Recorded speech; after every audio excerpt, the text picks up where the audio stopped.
What's happening, everybody? Appreciate you guys checking in. We in here catching you guys on a, what is it, Tuesday? What is it, Tuesday? We Tuesday, man. We appreciate you guys popping in here. Appreciate everybody rocking. Look, one of the things I want to do, I want to talk about this team.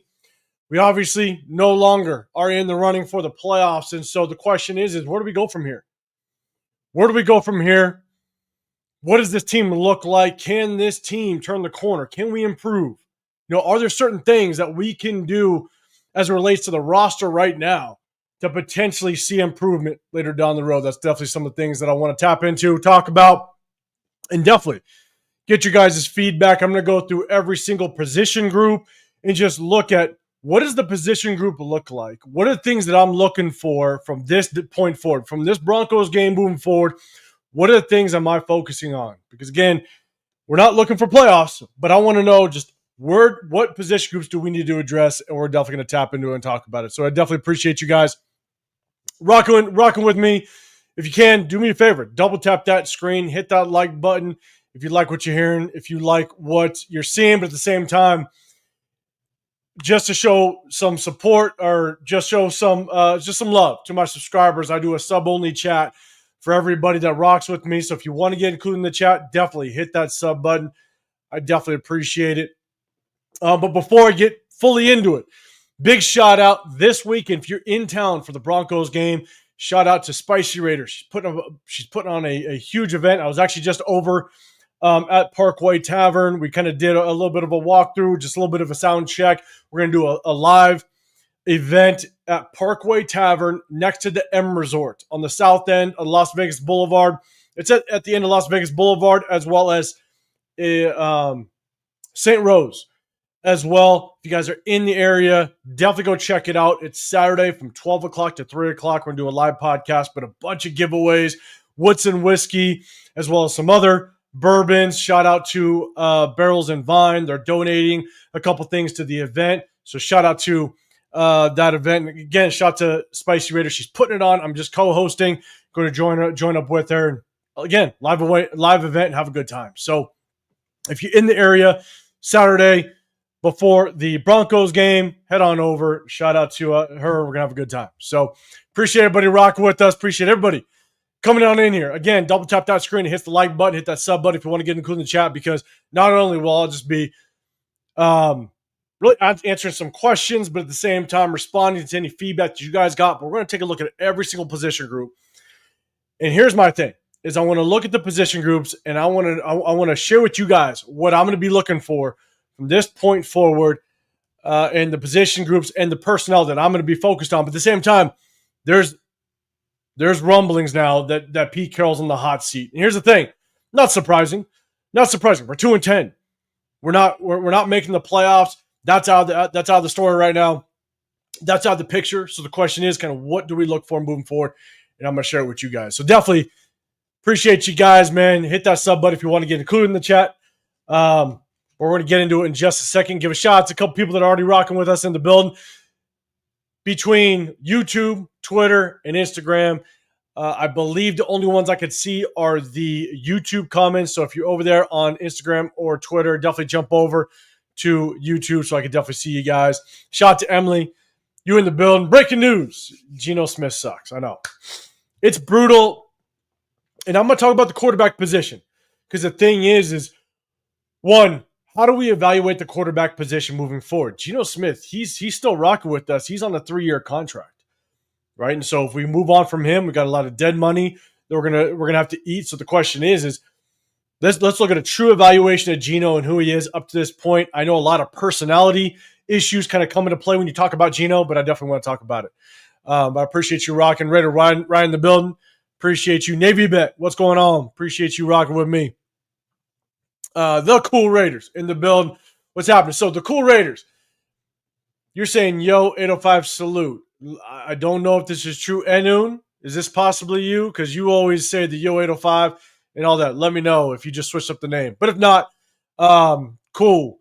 Raiders in the building as well. Daniel Smith, there's a new sheriff in town. Caleb Williams. You know what? Hey, shout out to Caleb Williams. Shout out to Ben Johnson, what he's able to do with that Chicago team. You know, Ben Johnson was a head coach that I would not have been mad with us bringing him over. Again, young offensive mind, match him up with the quarterback. That would be if we would have drafted a quarterback, match him up. But you have a coach that you can actually stick with for at least 3 years to figure out what do you have in him and can we continue to rock with him moving forward? Because I also want to talk about, it's not just about do we bring personnel or coaches that could turn this thing around? The question is what does turning it around look like? That's the big question, because there was somebody that put in our chat, I want to say it was a couple weeks ago, that said, hey, we're not too far off. We're not too far off of turning this thing around. And that could just, turning it around is all relative to what you think turning around is, right? And I'm going to present that question because you want to start the process of improving. And the thing is do you bring in a head coach? Do you bring personnel that now, does 6 wins look like improvement if we only win 2, maybe 3 games this season? At the tail end, we'll definitely take a look. Actually, I might bring it up in the beginning. We might take a look at the current schedule. And look, are there any games on the schedule that we feel confident that we have a chance at actually winning moving forward? And are we going to find ourselves only winning 2 games, which, depending on the rest of the schedule, we might find ourselves at number 2 pick in overall. If the Titans can solidify that number 1 pick, they don't need a quarterback.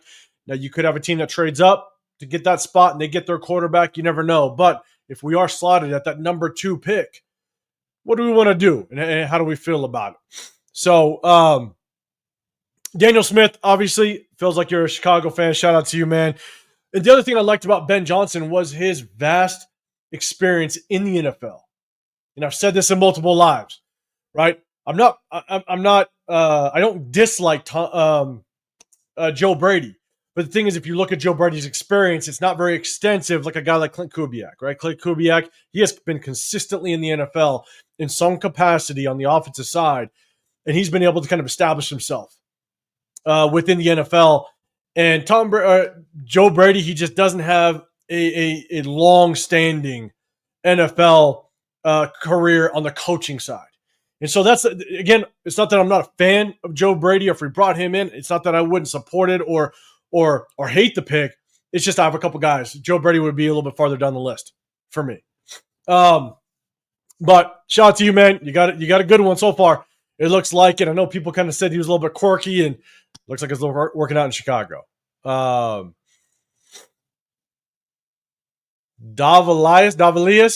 Dava. I'm gonna call you Dava. Hopefully you don't hate it. Dava, you're saying we need to admit Geno sucks. Look, I think Geno is not the best quarterback in the world, without question. I kind of, and look, I think, I'm not trying to start this conversation. I think Derek Carr is definitely better than Geno overall. But the thing is, I looked at Geno when we brought him on. I kind of looked at Geno as a Derek Carr type, a guy that can keep you competitive if you give him pieces, right? A good defense, a good offensive line, some weapons, which we had Brock Bowers. We tried to address some of the receiver weapons. We had Jacoby Myers beginning of the season. We tried to adjust some of the receiver weapons in the offseason within the draft. And I felt like he's a guy that could keep you competitive, right? I did not think he was a guy that could take you to the Super Bowl and win you a Super Bowl. But at least he could maybe keep you competitive. And obviously, that has not been the case this year. But the question is, why is it? Right? Why is that the case? And personality definitely plays a role. We're going to talk about it. But, Geno, he's not playing well. And I could definitely agree with you on that. But we're going to break down the position groups and just kind of where do we go from here, right? But I'll definitely bring up the record or the rest of our schedule first. And we'll just kind of see, okay, are there teams that we think we actually have a chance at competing against? So we'll see. Noon, all right, man. You are correct. I knew it was you. Man. It's that, I'll tell you, it's that coach's eye, man. I tend to know just kind of how people either type things or react to things. And it's just something I got. But Noon, appreciate you, man. I want to see breaking news. Pete Carroll is fired. We'll talk about Pete Carroll. Obviously, there's some rumblings that he's on the hot seat. Davi, you're saying draft a franchise quarterback. And it's draft a franchise quarterback and its turns. I don't know what the end means, but there are some quarterbacks that people like in this draft, and we're going to talk about that as well. Rosetown, what's going on, man? Appreciate you rocking. Again, I said what's up to Navy Vet. Appreciate you popping in here as well. Judo Joe, what is going on? brother. So Hondo is pushing for Carroll to stay. So we know who's leaking stuff now. Here's the thing, and I'll kind of get to the beat writers, right? Hondo, I'll be honest, man. Shout out to him. Um, I'll pull up Hondo card right now, right? I'll say Hondo seems like a very cool, genuine guy. He really does, right? And I know he says that so much in his videos. I tap into. I'll be real with you guys. Guys like Hondo, guys like Mitchell Renz. I tap into just see what's going on news wise. I do not tap into those guys to understand the game of football. I do not tap into those guys to understand what we should do moving forward with this team. You know, Hondo is not. He's covered the Raiders. He's covered other football teams, but it doesn't mean you're a football guy. It doesn't mean you know the X's and O's.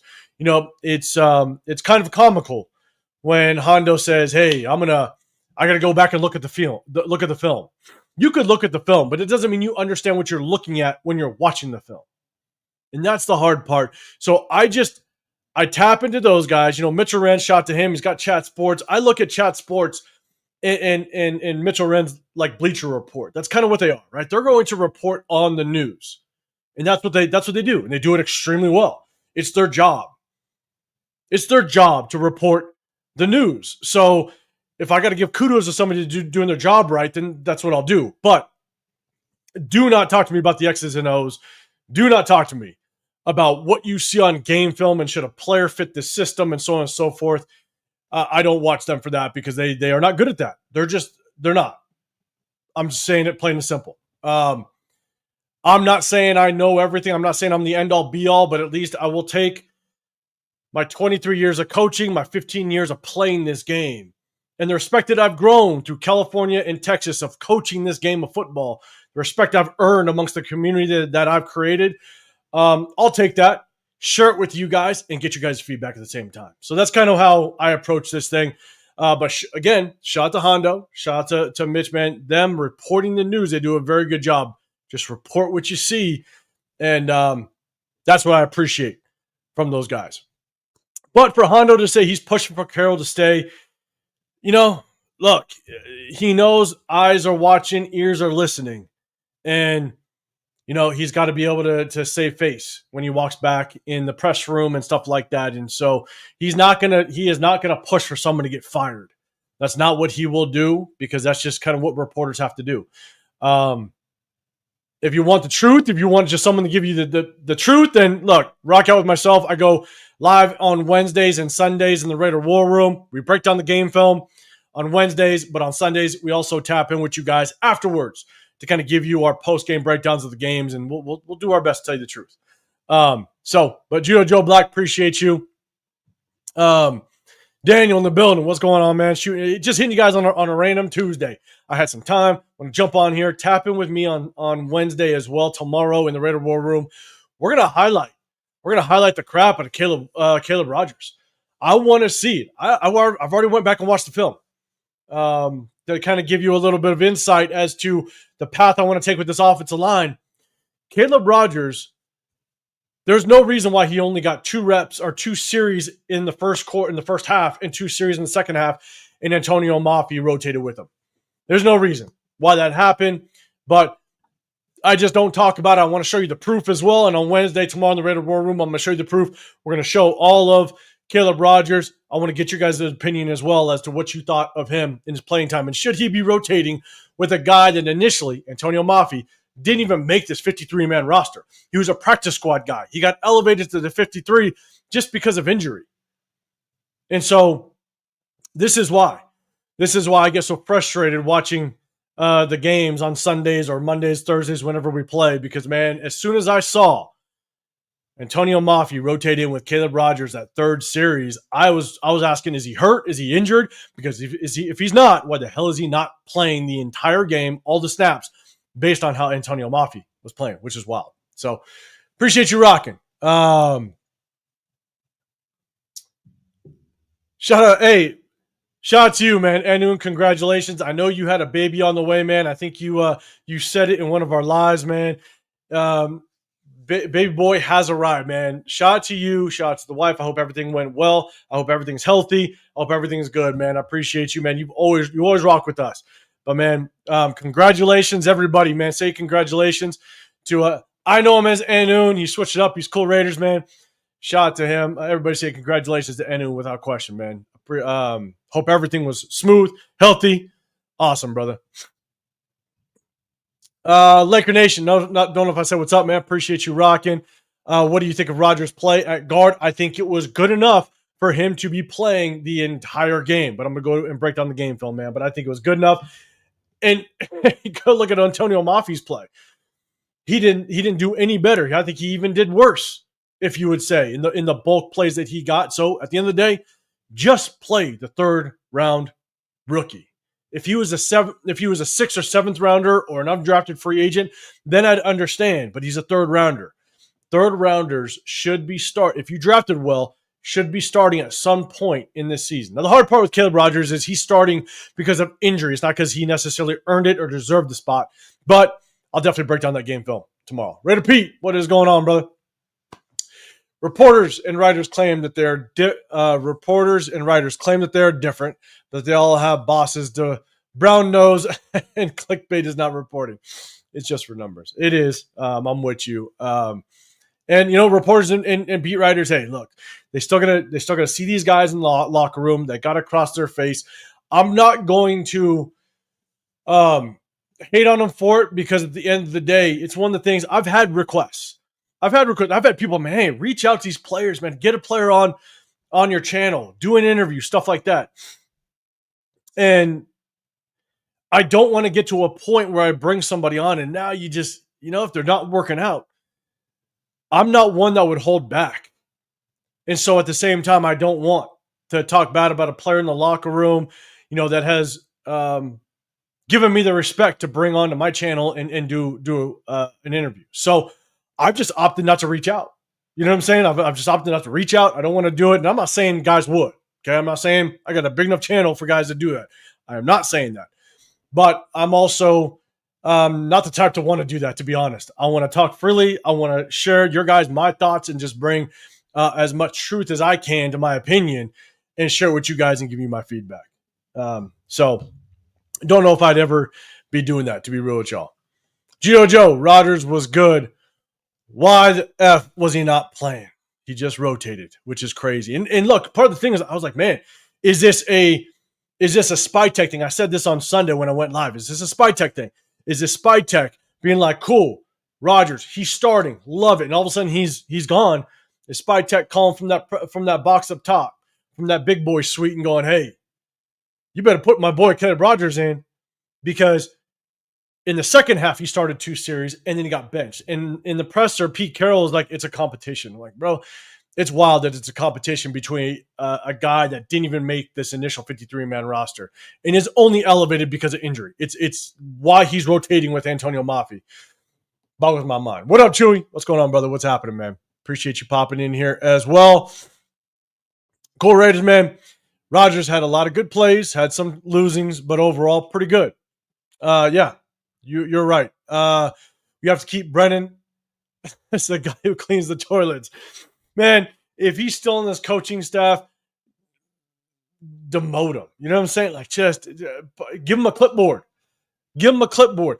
Be the backup or be the get back guy. If you guys don't know, all right, I'll share a little bit of story before I get into these. I always needed a get back coach when I coached football because I always found myself like 5 yards onto the football field. It was a running joke that not only for the coaches as well as the parents in the stands, the family members of the players that I was coaching, they would actually count how many times I wouldn't be on the field because I would always be about 5 yards on the field because, man, I would yell. I'd project. I would always be yelling something at my players, directing them in some way, somehow. And it was a running joke that I needed a get-back coach. And most high school coaches don't need a get-back coach. But I needed one designated for me. And so, look, Brendan Carroll could be the get-back coach. He could be that guy that just makes sure the coaches don't get too far off that sideline. And maybe that's what Brendan Carroll can be because, man, that's one thing we do know. He doesn't need to be the offensive line coach, the head of the offensive line coach. But we're going to get into that as well. Marcus Banks in the building. What's happening, man? Appreciate you rocking, man. Okay, guys, got a little over 60 in the building between YouTube, Twitter, Instagram. If you guys are over on Twitter, Instagram, hit that like button or follow button. Shoot over to YouTube so you can get up into the chat. I do a sub-only chat, show appreciation to all of my subscribers. So I definitely appreciate all you guys that are subscribing. If you want to get included in the chat, hit that sub button. Let me know.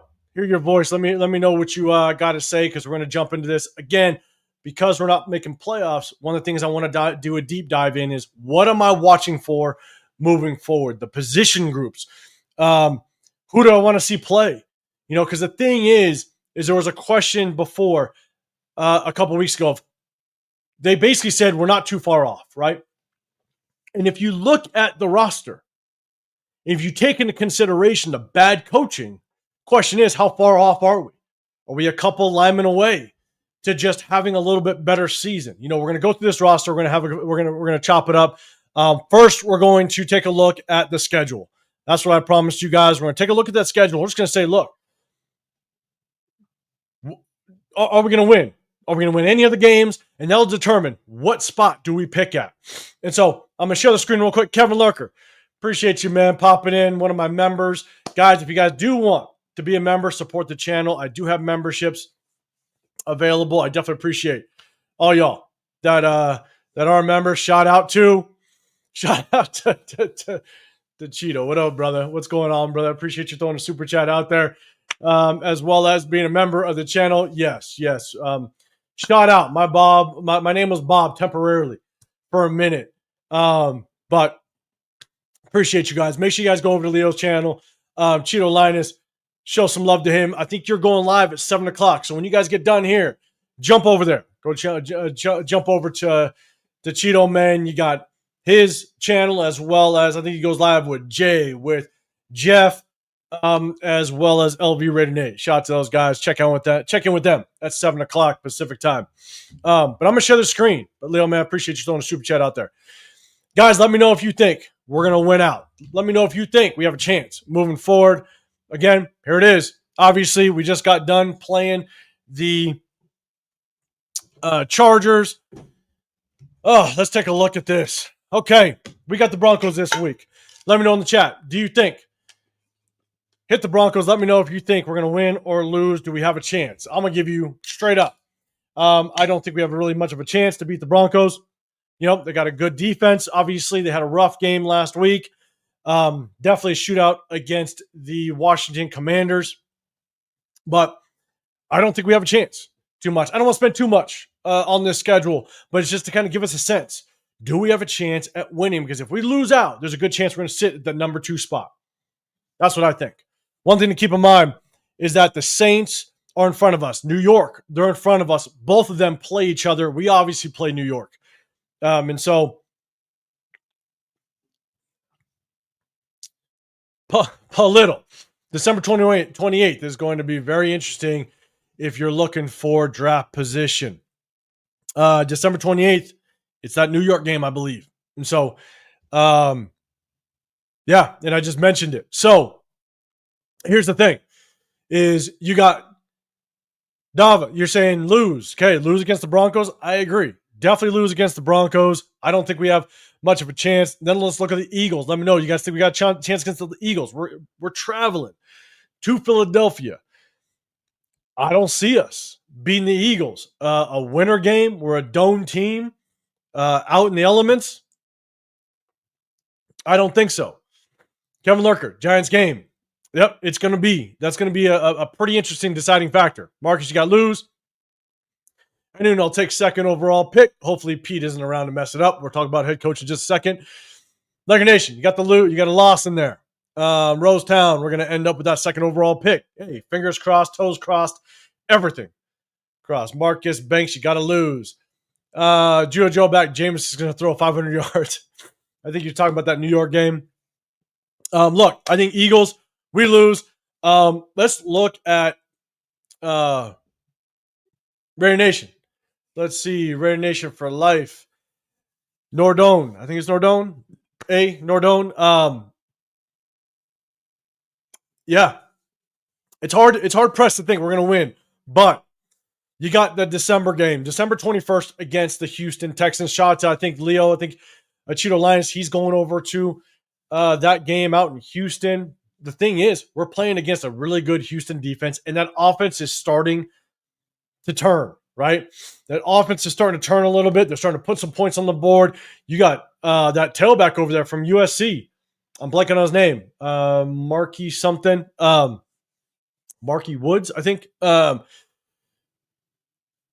He's starting to get the ball rolling over there. So look, I think it's a game we lose.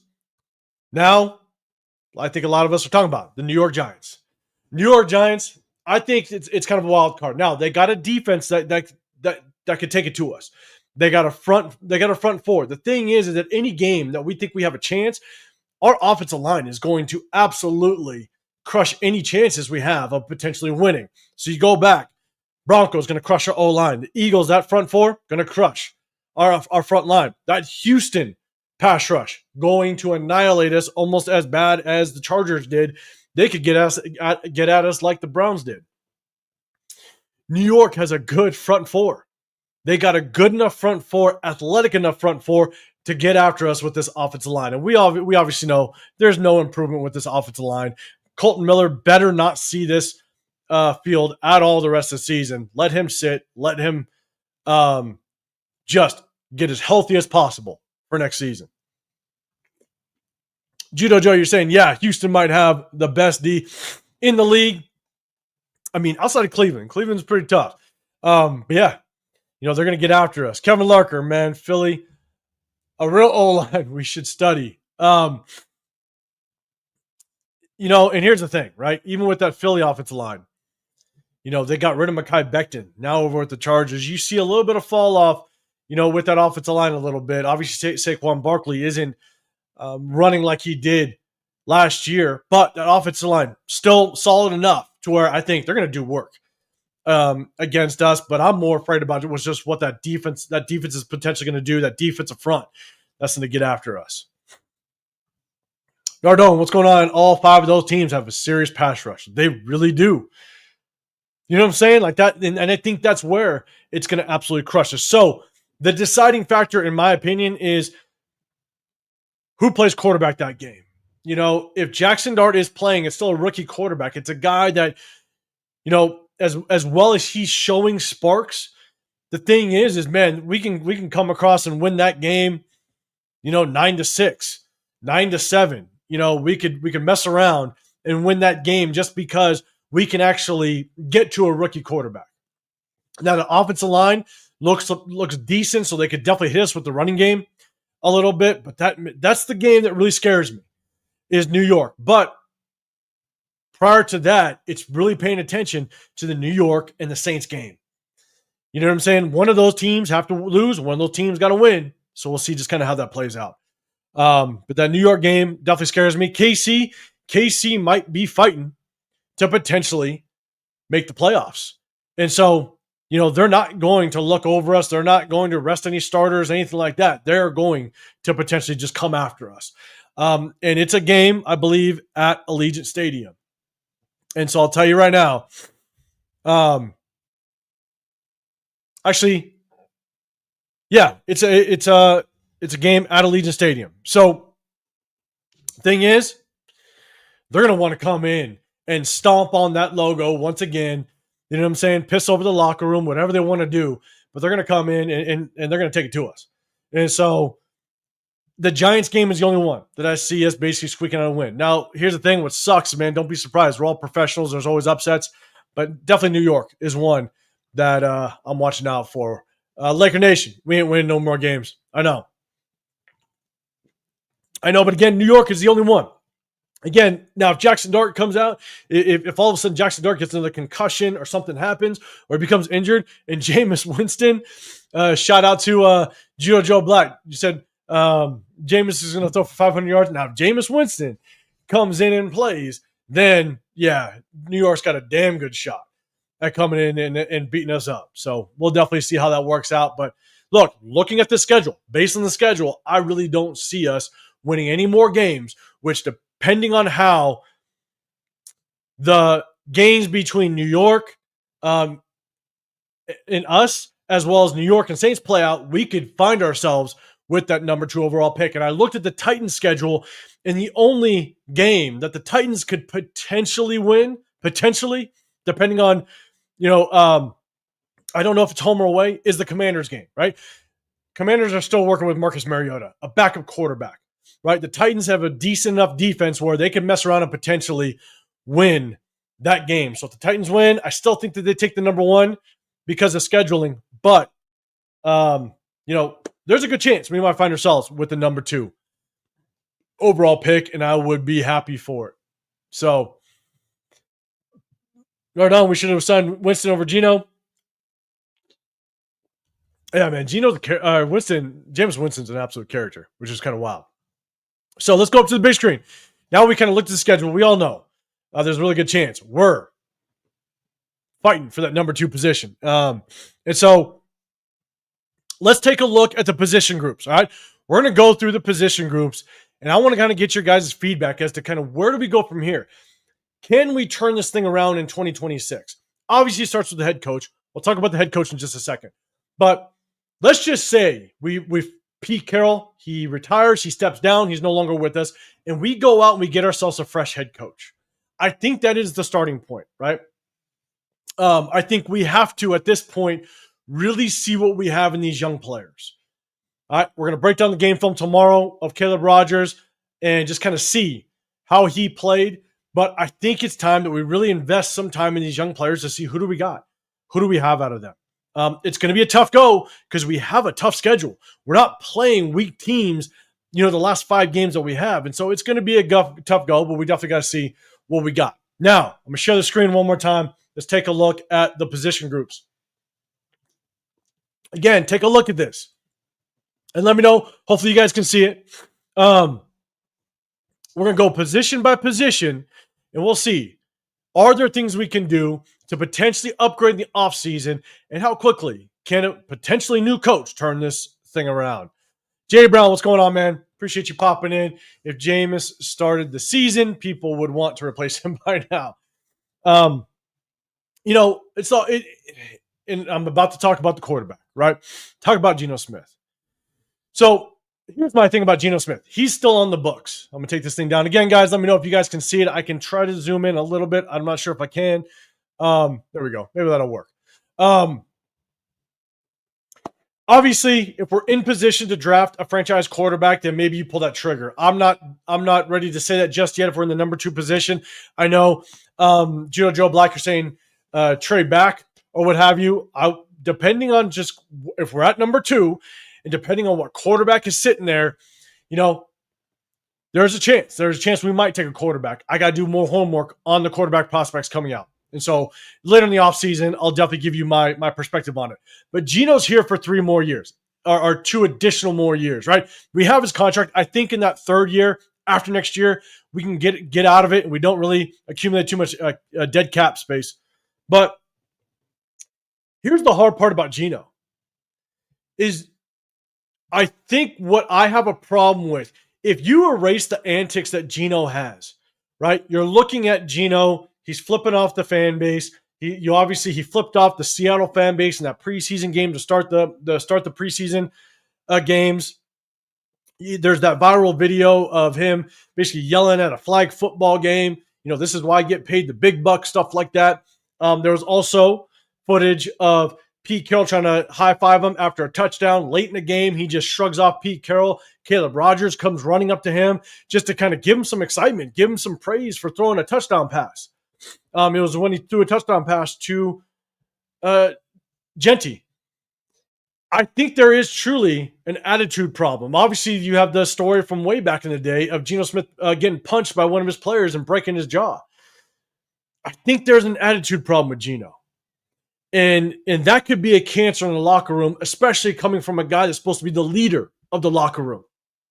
If you took away the antics, if you took away the personality potential issues, I would say Geno Smith could be a guy that you can continue to roll with, given the fact that if you draft a quarterback, you need someone, a veteran, that's going to be willing to teach the guy, someone that's going to be able to kind of show him the ropes, but also still keep yourself a little bit competitive.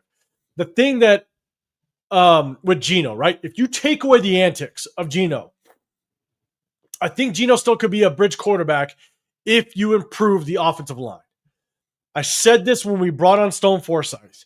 If there was an injury to the offensive line and you got rid of Thayer Mumford, with shots at Thayer Mumford. Thayer Mumford got some snaps. I think he got some good playing time again with the Patriots last night in the Monday Night Football game. Came in, announcers were talking about him. I don't know how well he did. I'm not going to try to say whether or not he did good or not. But you let Thayer Mumford walk, and you bring in Stone Forsythe. Stone Forsythe was with Geno Smith last year, and Stone Forsythe was one of the worst offensive linemen on a horrible offensive line. And so Geno Smith now knows that this is the guy that's protecting my backside that got me killed last year. So the moment you bring him in, Geno Smith already mentally knows I'm in trouble. And now you got a bunch of backups. JPJ goes down. Colton Miller's down. The offensive line just isn't producing well. And you put in Will Putnam, which was a wild move. Now Geno Smith knows in the back of my mind, my quarterback clock is going to go off a lot quicker. And you saw that Cleveland game.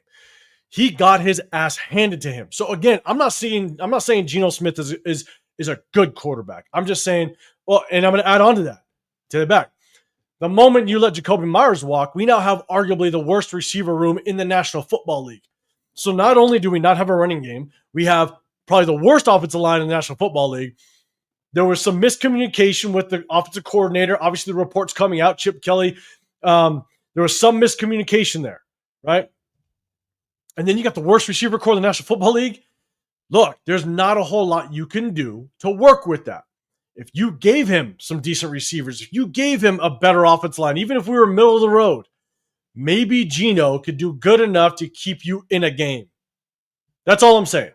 So if you look at the quarterback room, I'm sorry, a little long-winded. I apologize again. Guys, if you have a comment towards this topic, hit that hashtag Raiders. Got 80 people in the building. Appreciate you guys. Hit that like button, double tap that screen if you can. But hit that hashtag Raiders just so it catches mine. I'll definitely bring it up. Jason, I see you in the building. What's going on, brother? Appreciate you. Mike, Ray, you're saying what O-line free agents can the Raiders get? I might pick up some free agents, but I definitely want to we're going to talk about the offensive line in just a second. Black Honey Money Jones. I'm forever grateful that Geno is no longer the quarterback in Seattle Seahawks. Trade Crosby Seattle for 2 firsts. And that's what I'm talking about. Like, I understand maybe his play in Seattle was a little rough, but again, he played against behind a really bad offensive line. But I'm also a fan of not starting a quarterback right away. I've said this for years, that I would hope that if we draft a quarterback, they can sit for at least a full season. If not, let them sit. Let them sit for at least a full season. That's my biggest thing. So you obviously need a bridge quarterback to bring in and potentially help out that quarterback develop. Now, here's my thing to kind of get to my point with Geno and Black Honey Money Jones. You're saying you're glad he's out. Here's the thing. Because of the antics that I see out of Geno, I just don't think Geno is the leader that we need in the locker room. I think that's the hard part. So you currently got Geno. Kenny Pickett's gone. You have Aiden O'Connell, which I believe Aiden O'Connell, this is his last year on his contract, I believe. So I think he's no longer going to be with us next year, I believe, or maybe he has one more year. I took a quick look at the free agent quarterbacks. Okay? A guy that I would potentially bring in as a free agent if we decided to move on from Geno Smith and eat that dead cap money, get him out of here again, because I think there's a chance he's just going to be a cancer in the locker room. Now, only thing I will say, if we move on from Pete Carroll, and now Geno Smith doesn't have the rock to hide under of Pete Carroll, to hide behind Pete Carroll, and Pete Carroll can give him every excuse in the book. Now does Geno Smith get his act together? Now does Geno Smith actually become a leader? I don't know, but if we decide to move on from Pete Carroll, I would not be opposed. Because go take a look at the free agent quarterbacks. If we drafted a quarterback, I wouldn't be opposed to potentially bringing in a guy like Marcus Mariota. Marcus Mariota, not because I think he's going to win football games, right? He needs to be willing to teach. He's got to be he's a mobile enough quarterback to where if we have some issues or development with the offensive line, he can kind of get out of it. But will he be a good leader? That's the number one thing you need. And if we went and got a young offensive-minded quarterback or offensive-minded head coach, the thing is that head coach can maybe help Mariota excel a little bit, get the best out of him. But as a fan base, we now need to be able to trust the process. We need to be able to give this head coach time to develop the roster, build players, develop players. And that first season, again, it goes back to, we just looked at the schedule. There's a good chance we're going to win 2 games. 2 games we're going to win. To me, I think that if we were to win 6 to 7 games next year, that's progress. You win 6 to 7 games, that's progress. The next year you win 8 to 10 games. You maybe get a wild card bid. That's making progress, right? So I'm looking to build a roster that's potentially going to win us 6 to 8 games next year. That's what my outlook would be. Now, again, I think Marcus Mariota would understand his role. He's not the future. Sign him for maybe a 1 to 2 year contract. And he would know his role is to keep us in games, try not to turn over the football, and help develop this young quarterback and get him ready for the second year. And again, if you bring in a young offensive-minded head coach, you could potentially get the best out of Marcus Mariota. And so that's one guy I would definitely take a look at. James Freeman, you said Kyler. Here's my thing about Kyler. Kyler is going to want to come in here and be the guy, right? I want to draft a young quarterback. I want to get a young quarterback on a rookie contract so you can definitely help and spread that salary cap money and build up the best roster around a young quarterback. That's what I want. Because here's the thing. The benefit of developing a young quarterback on a rookie contract is if you can get success within that rookie contract, when it's time to re-sign them, that's more motivation to sign them for a big contract, but not like this crazy explosive contract, right? If you've already been able to establish a little bit of a winning culture and this player has smelled success, maybe you make the playoffs. Maybe you don't even win a Super Bowl with a young guy, but maybe you make it to like the second, third round of playoffs with a young quarterback. Not only do they now have that motivation to possibly stick with the program, stick with the franchise, and get that Super Bowl. So now you maybe pay him a little bit less. You're still having to break the bank a little bit. You still will have to, but just a little bit less. That's why I want a young quarterback. Kyler Murray, he's going to want a decent contract. You won't be able to build around him as much because you're going to pour a lot of salary cap into him. Plus, that means you're offloading Geno, so you have some dead money that you have to address with Geno. But then, too, my biggest problem with Kyler Murray is I don't think he has the work ethic to want to be a great quarterback. I think his natural skills and his natural ability, his God-given talent, because I actually coached in Texas, in North Texas. I coached around a bunch of coaches that actually coached against or knew of Kyler Murray very well. So when I started coaching in Texas, it was his senior year at Allen High School. And I actually just lived about 30 minutes north of Allen, 20 minutes north of Allen. And so he went off. He went to go play at, I forget where he played, Oklahoma, I think it was. I forget where it was. But everybody, all the coaches that I coached with and coached against ranted and raved about Kyler Murray and just how good he was. And so I watched him. And I think his God-given ability, his just natural talent allows him to be a good quarterback in the National Football League. I don't think he has the work ethic to be a great quarterback. I think he relies way too much on his natural talent, and I'm not willing to invest the next potential 10 years of our franchise, because even if you sign him for like a 3-4 year contract, that means, and if he doesn't work out, you move on from him, and now you got to draft the young quarterback and develop the young quarterback, and now you might find yourself 8-10 years away from actually finding a good quarterback after developing the next one. So I just don't think he would be worth it, in my opinion. Nordone, what about trading for Lamar Jackson? I've seen the idea floating around.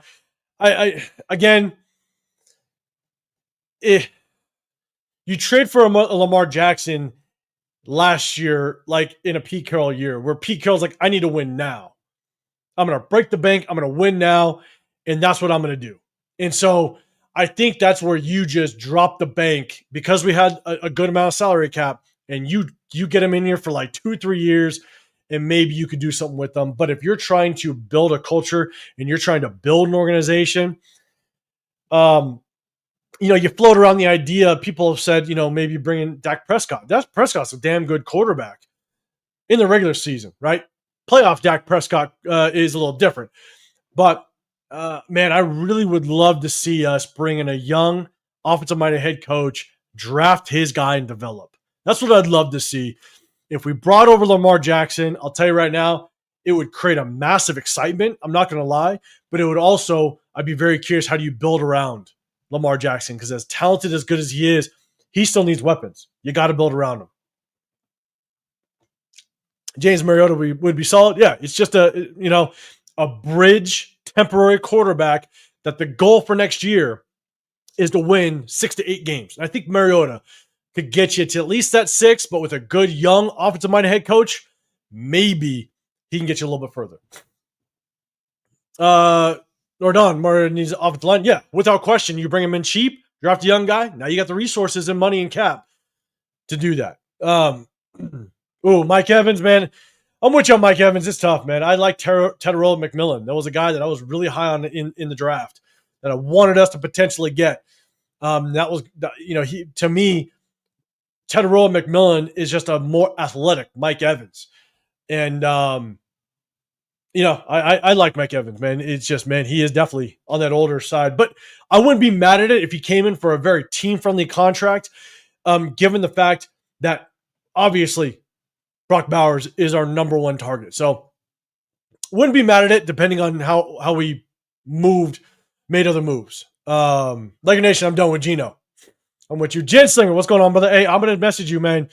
Got a big event going on this Saturday, the Parkway Tavern near the M Resort, doing a live podcast, but then doing a meet and greet, Spicy Raiders, putting it on. They asked me to come over and co-host, which I am. I'm down to do it, and inviting a bunch of people, a little mini car show. Some super fans I think are going to show up. But we're also going to have a bunch of giveaways. And so if you're not doing anything, Saturday, Parkway Tavern, 12 p.m. to 3 p.m., we're just chilling, having a good time, rocking out a bunch of giveaways. It'll be fun.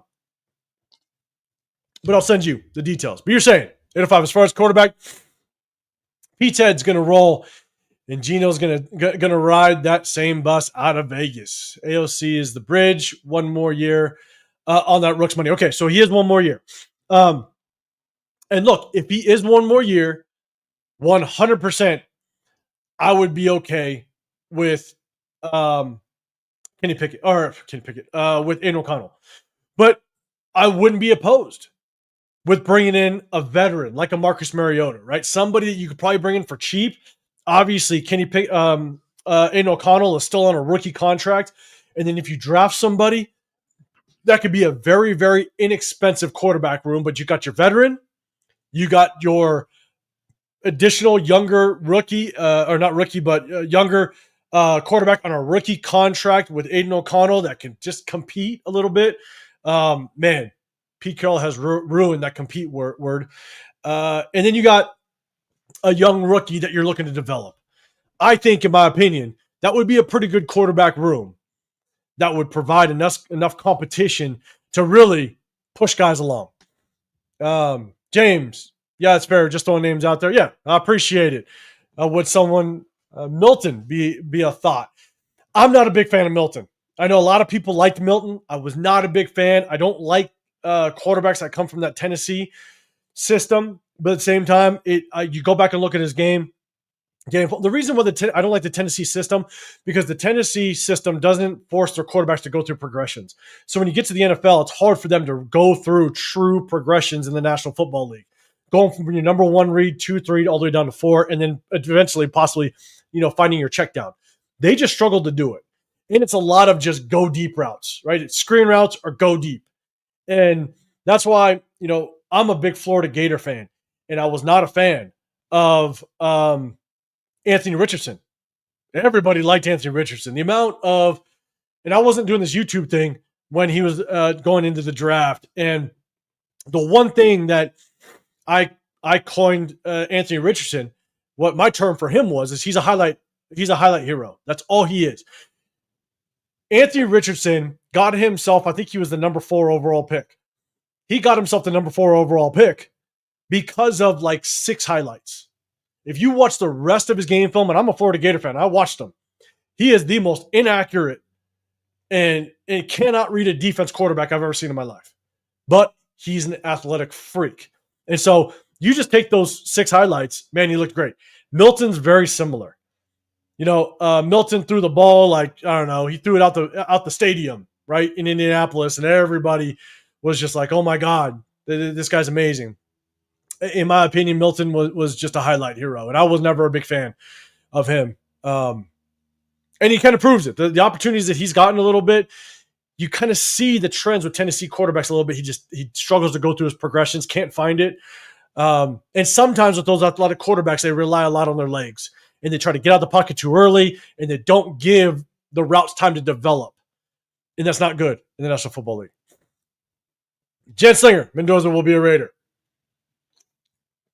Build the trenches next year. Man, hey, one thing I might do, depending on the wife's schedule, our event is from 12 o'clock to 3 o'clock on Saturday. I know that Ohio State, Indiana game is this weekend. Might stick around to watch that at Parkway Tavern, man. It's going to be a good one. It'll be definitely a good game for Mendoza to really showcase what he's got. But I'm definitely going to do a deep dive on my quarterbacks, man, and give you guys my true perspective on that. Jensen, you're saying Kyler Murray should have been athletic. Damn it, we drafted his ass. And that's the other thing. And I kind of said this, I want to say a few weeks ago, is like Kyler Murray could just opt to just go to baseball. You know what I'm saying? Like that's maybe what he might do. He might threaten that if he doesn't get what he wants. Ray Nation, what's going on, brother? Trade for Milton. A lot of people do like Milton. You also saying George Pickens. So here's the thing about George Pickens. If we get ourselves a young offensive-minded head coach that can build this offense, then I'd be okay with possibly trying for George Pickens. The only thing I worry is, imagine George Pickens in this locker room today. He'd be a head case. He'd be an absolute head case, and we wouldn't be able to corral him in. And so that's my biggest thing, is George Pickens in the right environment, I think, can thrive. But he's his antics just scare me in a very unstable environment, and that's what we have right now. So if we can change things around, then maybe I'd consider it. What up, Mopar? What's going on, man? No more veterans. Patchwork players. I got you. I appreciate you, man. Appreciate you, man. Jen Singer. I'll send you the details without question. Yeah, guys, do me a favor. Hit that hashtag Raiders just so it kind of pops in or catches my eye. I got 90 people in the building. Double tap that screen if you can. Hit that like button. I want to just jump on here, do a live on Tuesday. I will be going live in the Red Roar Room with my guys, Severe and Chris Pick Show podcast. We're going to break down the game film of Caleb Rogers and a couple other more plays. We'll have a little bit of fun. Let's see. Raider Nation. You're saying simplify the offensive offense for Milton. He's shown success in the NFL. Really good improviser, super accurate with the deep ball. And that's the hard part. What I've seen of him, the thing is it's not a massive sample size, right? But I just watched him over in Tennessee, and it's tough. I'm struggling to know whether or not he can go through his progressions quick enough in the NFL. But no matter what, you definitely have to prioritize that offensive line, beef up that offensive line for any quarterback that we have. Mike Rain hitting that hashtag Raiders. Who would you prefer, Simpson or Mendoza? Okay, I got to do more homework, and that's what I start doing. Right around this time and going into the bowl game. But initially, I like Mendoza. The thing that I struggle, and I've only seen Simpson 3 games so far. The thing about Simpson to me is that he looks very robotic. He doesn't look natural in his progressions. Whereas I think Mendoza naturally goes through his progressions a little bit better. But I also like the fact that Mendoza, he's playing at a smaller school. He doesn't have all all the talent in the world around him. I think he does a good job of really making his talent a little bit better. That's what I liked about Cam Ward. Cam Ward goes over to Miami, and Cam Ward made Miami good. Go look at Miami's receiver core. It was not the best. You look at his number one receiver was Restrepo, which was basically an undrafted free agent, and I don't even think he's on a roster right now. He might be on Tennessee's roster. But Cam Ward made Miami's offense better. Where I think that's what Mendoza does. Simpson, I think he's got a lot of talent around him that really helps him. And again, when I watch him go through his progressions, it looks a little bit robotic, and it's not as smooth as I'd like to see. Because if it's robotic at the college level, you're gonna have to speed that up. You're gonna have to speed your progressions up, get through it faster, and he may struggle with that. Like, I'll watch more on him, but if I had to pick one of the two, I'd probably go with Mendoza right now. But I'll definitely have more info on that. That's going to be a long Uber home away from over here, from that south side. I know, but Ohio State, Indiana is a no-misser. It is, man.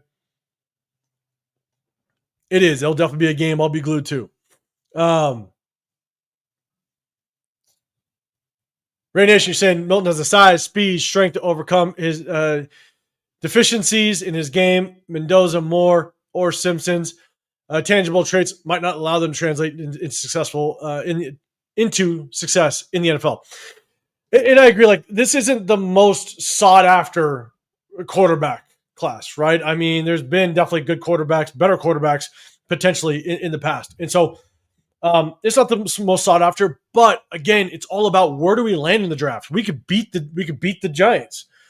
We could beat the Giants. And all of a sudden, we find ourselves picking fourth or fifth, and we're just not in range for that top quarterback. I've been watching Moore a little bit at Oregon, and I like Moore, but I just don't know if I'd pull. There's rumors that Moore might return to college, but I like Moore.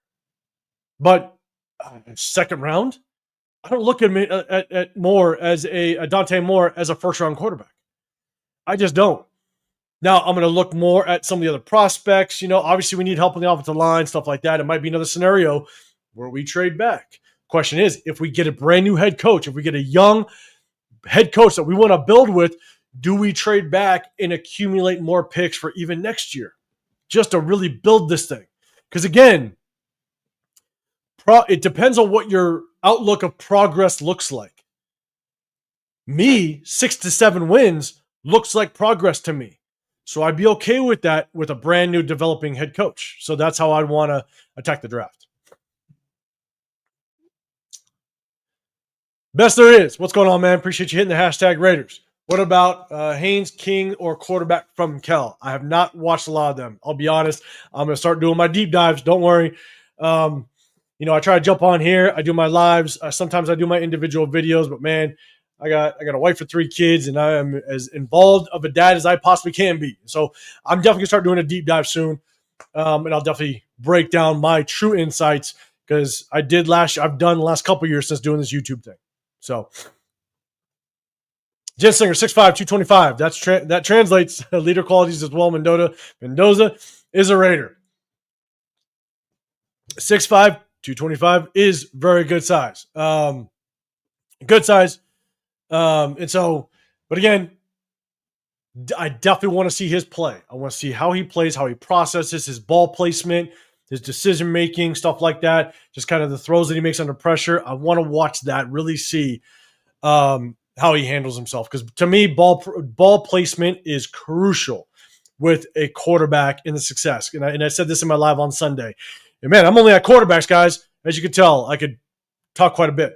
The thing about quarterbacks is the number one of the top 3 things that I look at in a quarterback is your accuracy and ball placement. If you don't have accuracy and ball placement entering the National Football League, I don't want you, at least in the top pick. I'll take a swing on you in the 5th, 6th, 7th rounds. But that's why, one of the guys that I'm definitely watching for in the later rounds, a guy like Drew Aller, even though he's come off an injury. If we miss on some quarterbacks early, if we don't take a quarterback early, if Drew Aller's still sitting there maybe in the 4th and we didn't get a quarterback, I'll take a shot at him. A guy, Luke Altmaier out of Illinois. He's a guy that if we don't have a quarterback and we're sitting in the 6th or 7th round, I'll take a shot on him. But if I'm picking a quarterback in the 1st or 2nd round, your accuracy and ball placement better be there, because you can help accuracy, but you can't teach accuracy. You can help a quarterback with the footwork, shoulder positioning, body placement, how to get your body in the right position to make the throw. You can work on the fundamentals of a quarterback to help with accuracy, but you can't teach accuracy. You can't teach anticipation within the throw. The quarterback better possess that prior to getting the NFL if I'm going to pick you in the 1st or 2nd round. So,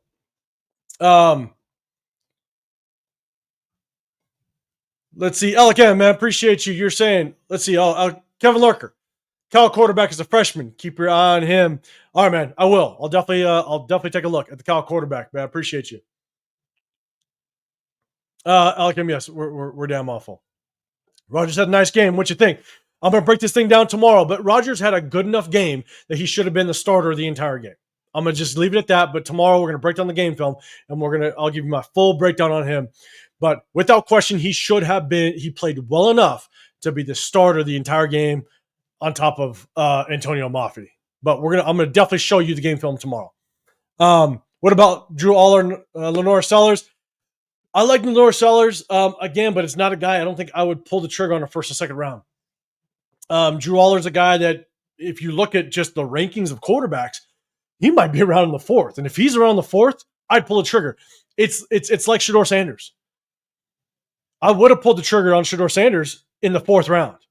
I had a 3rd round grade on him. I would have pulled the trigger in the 4th, because I think the value is there without question. But that's neither here nor there. But Drew Aller, man, if he's around in the 4th, I'd pull the trigger. Appreciate you, man. Appreciate you. Best there is. Let's see. Money Chuck, what's going on? Mendoza has great ball placement. Also 38 touchdowns and 5 interceptions. Here's the thing. I think to have 38 touchdowns, you got to have great ball placement. You really do. And that's why I was a fan of Bo Nix. It was the first year I started my channel. And then Bo Nix was one of my top quarterbacks in the position that we were at. I liked Caleb Williams. I liked Jane Daniels. But Bo Nix, I had Bo Nix on top of Michael Penix. And I put out like a 30-minute video on all the reasons why I liked Bo Nix over Michael Penix and why I think we should have picked Bo Nix at number 12. And if we didn't get him, I wanted Tisi Fuaga on the offensive line. But because Bo Nix had amazing ball placement in Oregon, but to throw for 38 touchdowns, and I got to look at Mendoza's yardage. If he's thrown for quite a bit of yards, that means that your ball placement is pretty elite, because now you're allowing receivers to catch the ball and continue their momentum. You want the receiver to catch the ball through. So I got to word it right. You want to throw the ball to the receiver so they can catch it and continue their path through the catch. You don't want to throw it on their back hip behind them where they're going to stop. Now the defense closes, right? You want them to continue their path through the catch. And that's definitely something I look at. Let's see. Raider Pigs in the building. What's going on, man? Take Peak Woods in the draft. CJ Carr next year. I'll definitely take a look at him, and I will do my homework. Slam and Jammy, what's going on, man?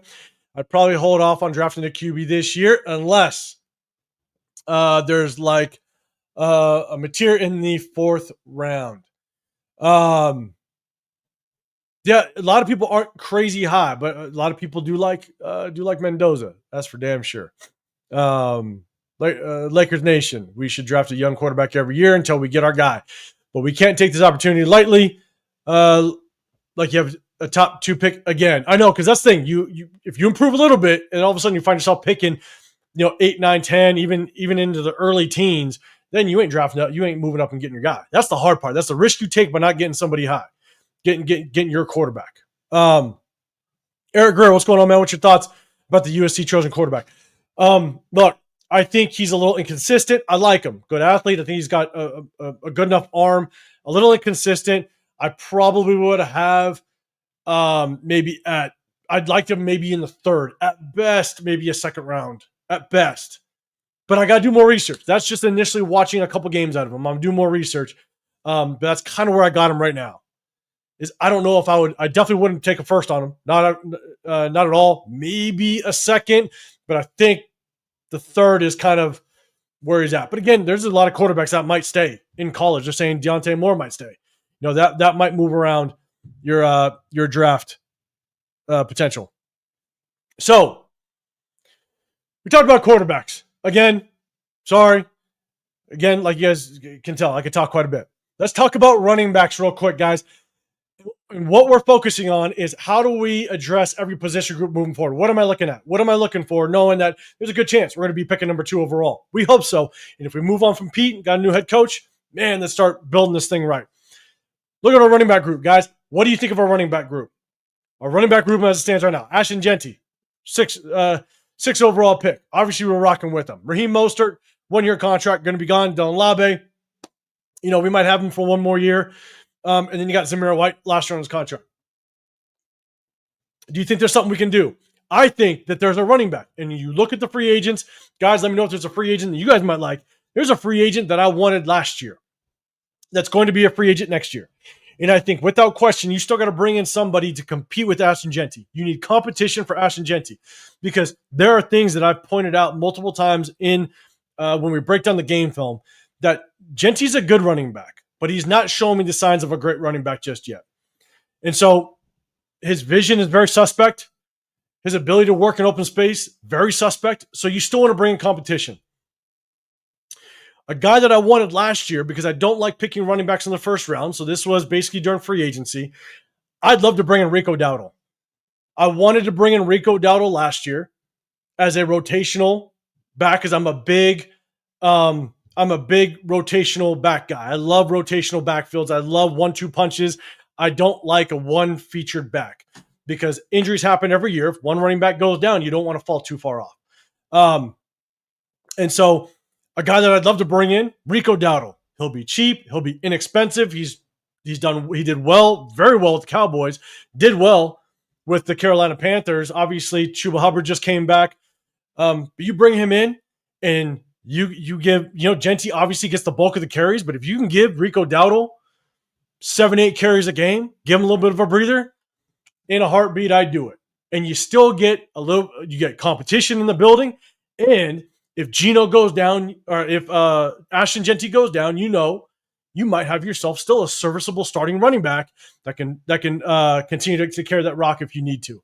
So again, that's one guy. I would bring him in next year. Now you got yourself a decent running back room that you could definitely build on, even if injuries happen.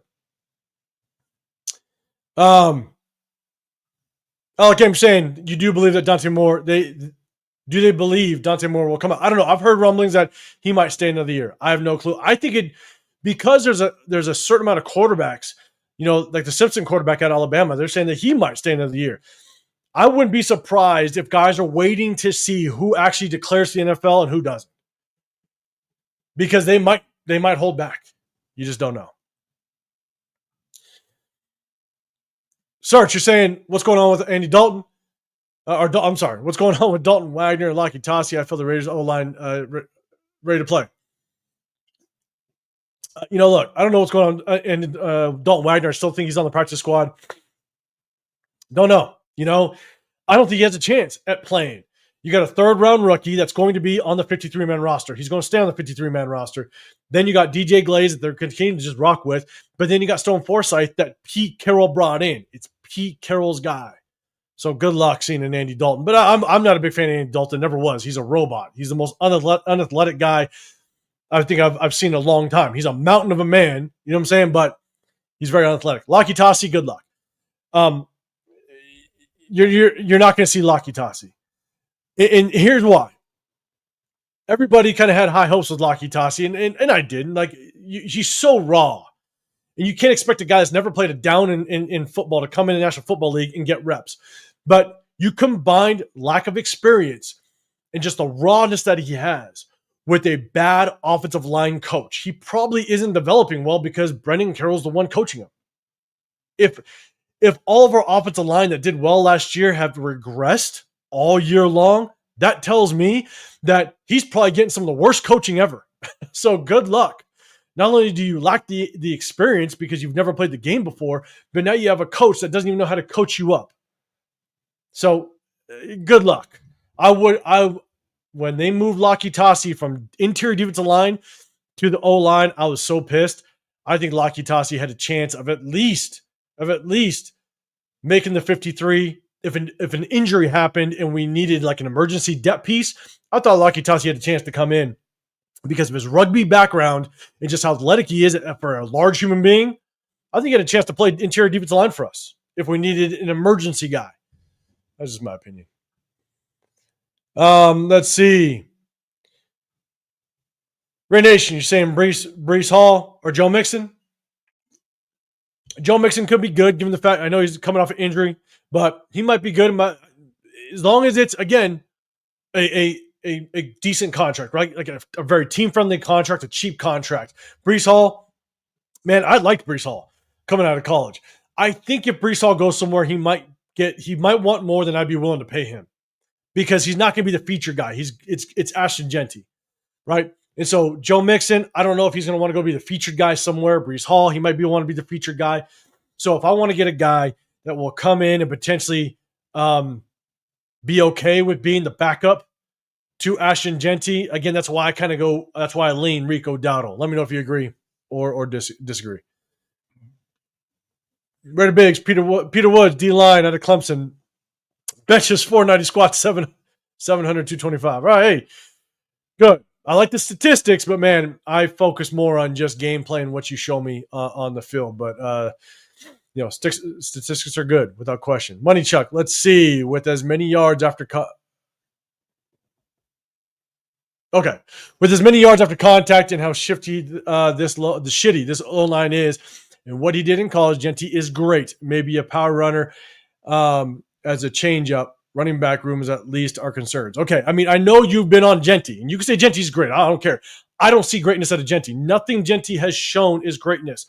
And the thing is if the reason why Jeanty isn't showing greatness is because of the offensive line, that tells me that then if we improve the offensive line, I can go get a Cam Scatterboo in the 4th round and still get good running back production. That's what that tells me. Now, when Jeanty has had his opportunities, again, out in space, there's times where Jeanty just does not make the right cut in between the tackles. I'm not seeing great. There's times, the safety that we had a couple weeks ago, I tried to get the right angle. There's actually an angle that I saw. I wasn't able to bring it up. I mean, it's starting to look like he's almost afraid of contact in between the tackles. And again, maybe it's just because the offensive line is crap and he's getting his ass handed to him. But when you're planting with both feet in the backfield and basically curling up for contact, which he did in the safety, and he did on 4th and 1, I think it was 4th and 1 or 3rd and 1, last game against the Chargers. It was short yardage situation, and he basically curled up. That's not a good look. And so that's my problem with Jeanty. Nothing tells me that he's great right now, even in the opportunities of open space. He's not shifty enough. He's not breaking enough tackles. Now, is he good? Yes. He's showing signs of being good. And that's not talking shit about him. You know what I'm saying? So that's my only issue, because I didn't want us to draft Jeanty. If you're saying that the reason why he is not performing well is because of the offensive line, well, once you fix the offensive line, then I can go get a 4th round running back and do good enough. I can get a Bucky Irving. I can get a Cam Scatterboo, and they could do good enough. So that's why I think drafting a running back, early in the 1st round is just very, very, I don't want to say overrated. It's just not my style. I just wouldn't do it. Chihaya, I think it is. My bad if I'm butchering it. If JPJ stays at guard, we should sign the Ravens center in free agency. Yeah. And we're going to talk about the offensive line. We just talked about a running back. We'll talk about the offensive line in just a second, some of the things that we can do. If we bring in an actual center and keep JPJ at guard, I'd be fine with it. That's fine. I will say, if you put JPJ back at center, I think we're still going to have a player that is really, and it's hard. We'll talk about the offensive line. It's hard to determine, is this offensive line actually bad, or is it just bad coaching. And I lean one way, and we'll talk about it in a second. Let's see. J. Rowe, what's going on? Bring back Bob Willie as O-line coach. Bob Wiley as O-line coach. Carmen Brasillo wasn't too bad, and he's doing some good things over with the Giants right now. Again, that Giants offensive line isn't amazing, but doing some decent things. But I'm telling you right now, it is tough. It's tough watching this offensive line. Raider Nation, you're technically a starter as RB1 or RB2 with the amount of injuries that occur at the running back position. We need a change of pace running back. Exactly.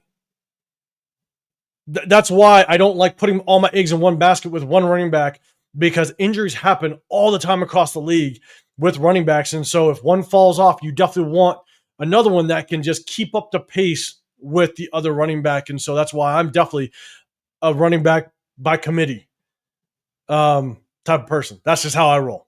Cali, loyalty. We aren't improving shit with Mark Trash Davis as owner. That is definitely a tough point, man. I'm with you. Mark Davis definitely burdens a lot of this. It's on his shoulder because you're at the top. You're at the top. Barry Sanders couldn't run with this offensive line and get no push. He could, because Barry Sanders has some crap offensive line. He could run, and he would do. I think he would do good. I don't know if he'd do great, but he'd do good, because don't downplay just how damn good Barry Sanders was, bro. That guy was mad. He was damn good. John Rodriguez, man, I appreciate you throwing a super chat out there, brother. I'd rather trade Genty and draft either Love or Price. I know, shout to Cheeto Linus, man. He's a Notre Dame fan. He likes Love. I'll be real with you. I would trade Genty. If I could trade Genty for a first-round draft pick, I'd do it in a heartbeat. I'd do it in a second. Again, just because that's just not how I like to do things when it comes to a draft. And I know a lot of guys like Genty. A lot of people like Genty, and shout out to you. That's fine. But again, if your reasoning why Genty isn't successful is because of the offensive line, the moment you improve the offensive line, then you can go get a 4th or 5th round running back that would do perfectly fine. And you build more by getting other resources early in the draft. You can, and if it falls off, and also, God, I'm sorry, guys. Again, as you can tell, I talk a little too much about certain topics. But the other bad part about drafting Genty at 6 is, and I've said this multiple times, everybody now knows what your game plan is. It's hard enough to game plan against defenses. It's hard enough to try to be balanced enough on offense where you're not giving away your cards. You're not showing your hand as to what play call you're going to that you're going to call, or your strategy going into a game. But when every analyst, when every announcer, when every coach, when every fan, when every beat writer says, why isn't Genty getting the ball? He's your number 6 overall pick. You're wasting a number 6 overall pick. Why aren't you getting Genty the ball? The defensive coordinator know what you want to do. So now you know you're going to give him the ball. So you just gave your cards before you even line up in between the white lines. That's the other reason why I'm not a big fan of drafting or prioritizing a running back. Even in free agency, when you drop the bank for a running back, now all the teams know you have to use them, because you have to justify either an early draft pick or allocating so much salary cap space to one player. Now the defense knows what you're doing. That guy's getting the football. Everybody has said Genty is going to get the ball 25 to 28 times a game. You have 60 plays in a game roughly on an offense. So now the defense knows. And so you just showed your cards. And that's another reason why I don't like doing it. That's just me. My bad. Red Bakes real quick. Can't blame Genty for us drafting him where we did. I know we can't. I'm with you. I'm not blaming Genty. But I'm just trying to say why I don't. That's just not my move. I wouldn't do it. I'm not a fan of it for so many reasons. John Rodriguez throwing another super chat out there, man. I appreciate it. Raiders will never bring in Mixon. He's an abuser of them. Yes, you're 100% right. What was it? Xavier. Oh, God. Who was that corner? Not last offseason. Maybe it was last offseason. You had the corner that was a free agent. I believe he played on Miami, the Dolphins. People were talking about him bringing him in, but he's got history. I said, no. I know someone brought up the name Eric Bieniemy. I think he's got some history a little bit. And so I'm 100% with you. Shout out Blitnikoff, the foundation that he has. If there's anybody that has that type of history, I 100% agree with you. They ain't stepping a foot in this locker room, man. And I'm 100% with it. I got a wife. I got kids. 100%. You have lost all my respect for a lifetime, and after that, if you've ever put your hands on a woman, and that's how I feel. That's how I roll. But man, I appreciate the super chat, and you're 100% right. 808, Raider, appreciate you popping in, Lincoln Kenny, for an O-line coach. Just remember, though, I'm with you, but just remember, a lot of coaches sometimes don't translate to good. Some good players don't translate to good coaches. Just remember that. Just because they playing it and coaching it are two very different things. And that's why I'll tell you right now. It's like, and I won't put in Tom Brady in this. It's like, what's his face? Michael Jordan, right? Michael Jordan becoming an owner. Michael Jordan played at such an elite level, and you couldn't lump Tom Brady into this, okay? Because you can't. He played at such an elite level that he has higher expectations and almost expects players to do certain things because they did it. And when you can't understand why they don't do it, you kind of fall off. You get confused, and you don't know how to work through teaching them, because you almost expect them to do certain things because you did it at such a high level. And it's hard to evaluate that side of things. So sometimes players that played at such an elite level don't translate well to good coaches. Because if that was the case, every great player could potentially have a spot, on a coaching staff. So I just want to throw that out there. I'm not saying he wouldn't be bad. I just want to kind of give you my perspective on that, because I've seen it multiple times where great players try to become good coaches and they just don't understand the development part because it came so natural to them. And they don't understand why some players just don't work as hard as they do. They don't have the same work ethic. Because, man, when you're that great, you are on a far different level than 99.99% of the population. And sometimes you just don't understand why. Kevin Lurker. Brett Pullman was raving about how good Membu has been. And I was on the fence. I was between Membu and Kelvin Banks last year. I liked Will Campbell. I drafted him in one of the mock drafts. I liked Kelvin Banks as well. And that was going to be my priority. Bring those guys in. Let's beef up this offensive line. And it was push down DJ Glaze down to guard.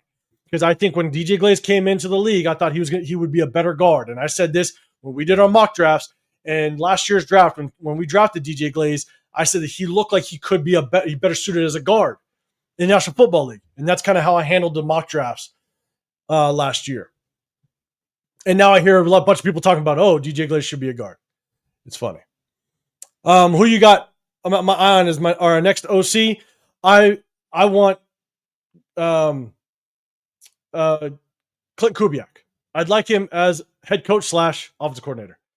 And then you bring in basically a developmental guy or somebody that he works well with at that point. But I'd like us to go young offensive coordinator. I got my eye on Clint Kubiak. I've had my eye on him for a while, and I have a lot of reasons why. But don't want to too deep into that, because I still got this to go through, and I know some of the guys are going live at 7 o'clock, so I don't want to overtake them. Bob the Surfer, what's going on, man? You guys are talking trade Genty. Are you guys out of your minds? No, it's just scenarios. They're just saying what ifs. I was saying I would if we can get a first, but that's just me. But no, I'm just saying, what can we do given this roster? How can we improve it in the offseason? What do we want to watch out for? I'd love to bring in competition for Genty, like a Rico Dowdle, and have that 1-2 punch, someone that could take on 7-8 carries, and we don't fall off too much. That's just my opinion. Fu Chris, what's going on, brother? Appreciate you popping in here. Hey, man, do me a favor. I'm going to shoot you a text. Got a big event going on this weekend, man. Parkway Tavern down by the M Resort, doing a live podcast. We're going to have a little bit of fun. Herman Munster, man, appreciate you rocking in here. Appreciate you, brother. George, Reyna, appreciate you throwing another super chat out there. If we moved guys around like Glaze to guard, JPJ to center, Rogers to left guard, could we be good? Okay. it all stems behind coaching. That's my opinion. That's the hard part that I have with evaluating this offensive line right now. And we can kind of jump to the offensive line. I talked about running back. Obviously, we talked about receivers. Let me do a quick jump over because we'll talk about offensive line. With the receiver group, I think if we add another veteran receiver, another veteran presence, I think we could be okay. Tyler Lockett's going to be gone. Trey Tucker. We'll kind of see what we do with Trey Tucker. But I think we still need that number one. We still need that good receiver to counter Brock Bowers. I told you, I apologize. I don't mean to say I told you. I hate it when people say that. But I said this with Jakobi Meyers. Once Jakobi Meyers leaves this locker room, Trey Tucker's production is going to go downhill real quick because he is not suited to be a focus, right? He's a counter guy. He's a guy. He's a decoy / 2 to 3 targets a game downfield guy, or a pick route, a rub route, get him across the field, beat man coverage. He's that type of guy. Now that Jakobi Meyers is at the building, Trey Tucker's production is going to go down because now you can focus more on him. Brock Bowers' production will probably go down as it relates to the amount of catches that he's going to have because now the defenses can key on him all day long. We need another receiver in this locker room. I wasn't a big Jack Besh fan. I don't think he's going to be a true number one. And Dante Thornton's struggling. He really is. So we definitely need a number one. But going back, John Rodriguez, man, again, I appreciate the super chat. George, Reina, I appreciate the super chat as well. Look, our tight end room's cool. We got Michael Mayer, Brock Bowers. Obviously, we got him. Ian Thomas, get rid of him. I believe he's only on a 1 year. He's horrible at blocking. Hasn't showed any production in the passing game. Get rid of him. Carter Runyon's a guy you might want to keep around. I think he's shown some flashes in the pass catching game. We've been using him as a true fullback. We'll see if we can continue that. But a lot has to do with what offense do we run next year. But I think we're solid. Brock Bowers, Michael Mayer. You guys let me know about the tight end room. But George, Reina, thank you for the super chat. Let's talk about this offensive line. Stone Forsyth, get your ass out of here. God damn. Jordan Meredith. I have been a fan of Jordan Meredith for a long time. A lot longer than anybody I think really knew his name.